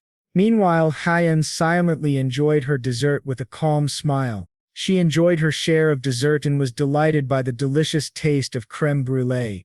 As Rose calmed down and settled in, Hyen spoke up nervously, "There's plenty of leftover custard. Should we share it around?" Rose found Isu's idea good and responded with a determined look, "Sounds good. Everyone must have a taste of this, including that pâtissier of ours." The pâtissier, who was still in the kitchen, suddenly felt a cold shiver, making him scared and nervous. Isu then turned to Hyen and asked nervously, "How was it, Hyen? Did you like it?" Hyen replied with a calm demeanor, "It wasn't bad." Even though she said it in a nonchalant manner, Isu noticed her empty cup and gave her a warm smile. Rose then called out to her maid, "Lucy, tell the pâtissier to bring the cookies Isu asked him to bake earlier." Lucy agreed and carried out the order. After a while, the cookies were brought out. They were light golden in color and looked extremely fluffy like clouds, giving them a delicious and delightful appearance. Isu then explained, "You can consider these simple sugar cookies. They go particularly well with herb tea." Hearing his explanation and recommendation, the girls were eager to try them. They each took one cookie and ate it in one bite. As they bit into the cookies, it felt like an electric current ran down their spines. Suddenly they both seemed genuinely happy. It appeared that their animosity toward each other had softened, and they began to get along. Rose smiled brightly and said, "From now on this kitchen belongs to Isu. Give him all the ingredients he asks for." The maid agreed, though she felt a bit weirded out by Rose's unusually bright smile and cheerful tone. Rose then turned sharply to the pâtissier and said in a cold tone, "And you, did you write down the recipe?" The pâtissier nervously shook his head. Rose repeated coldly, "What are you waiting for? Jot it down already." He nodded eagerly and began writing. He felt that if he didn't, he might be at risk of being fired. Isu, feeling a bit awkward, laughed softly to hide his self-embarrassment. He also felt genuinely bad for the pâtissier. Suddenly Isu thought to himself, "Come to think of it, I don't have any problem reading or speaking their language, but I still don't know how to write it." He turned to the pâtissier and reassured him, "Tell me the recipe again later." The pâtissier cried tears of relief and thanked Isu repeatedly. Meanwhile, the maid had taken a few servings of the creme brulee to the count and countess. We see them seated together at a table admiring the beautiful dessert made by Isu. The countess spoke with curiosity. "This dessert called creme brulee is really delicious, isn't it?" The count replied thoughtfully after taking a bite, "It's my first time trying it, and it tastes absolutely delightful." The countess then took a spoonful and analyzed the flavor. She noticed a mild yet sweet taste that was distinct from milk, sugar, or eggs. She commented, "It has a peculiar aroma. I wonder what it is." The count replied gently, "I heard he used the vanilla beans we brought in a while ago." The countess responded, "We should make a note to keep some in the pantry." The count laughed softly and agreed. They both continued enjoying the dessert and shared a few laughs together. As they were in the middle of their conversation, their butler knocked at the door. The count allowed him to enter. The butler bowed gently and said, "I came with news of the young masters, my lord. Currently, the oldest master is traveling the southern region. He has recently become captivated by wine and is studying the art of winemaking. As for the youngest master, who has entered the royal palace—" Before the butler could finish, the count interrupted with a sigh, "Enough of that for now. Just tell me how Jaja is doing." The butler laughed nervously and then spoke, "Well, my lord, you see." He began explaining the incidents involving Rose and Hyen and the banter between them. This was enough to worry both the count and countess. The countess sighed and said, "I hope she hasn't torn out the duchess's hair." The butler reassured her, "Rest assured, madame. Thankfully, it's nothing to that extent. Lady Jasha has decided to become friends with the Duchess and Baron Bloom, disregarding all formalities." The Count and Countess laughed and agreed that this was for the best, for both Rose and the family. She had always been the most notorious troublemaker and mischievous individual in the family. "It is a bit suspicious that she became friends with Hyen," the Countess added. "But in the end, this might help us learn more about her and make our family stand out stronger." Days passed, and Isu's training for nobility continued. His exhausting and hellish routine never ended. One day, Isu was late for an important meeting. Rose and Hyen were dressed elegantly, and both appeared irritated by his delay. Rose spoke up in an annoyed tone, "What took you so long?"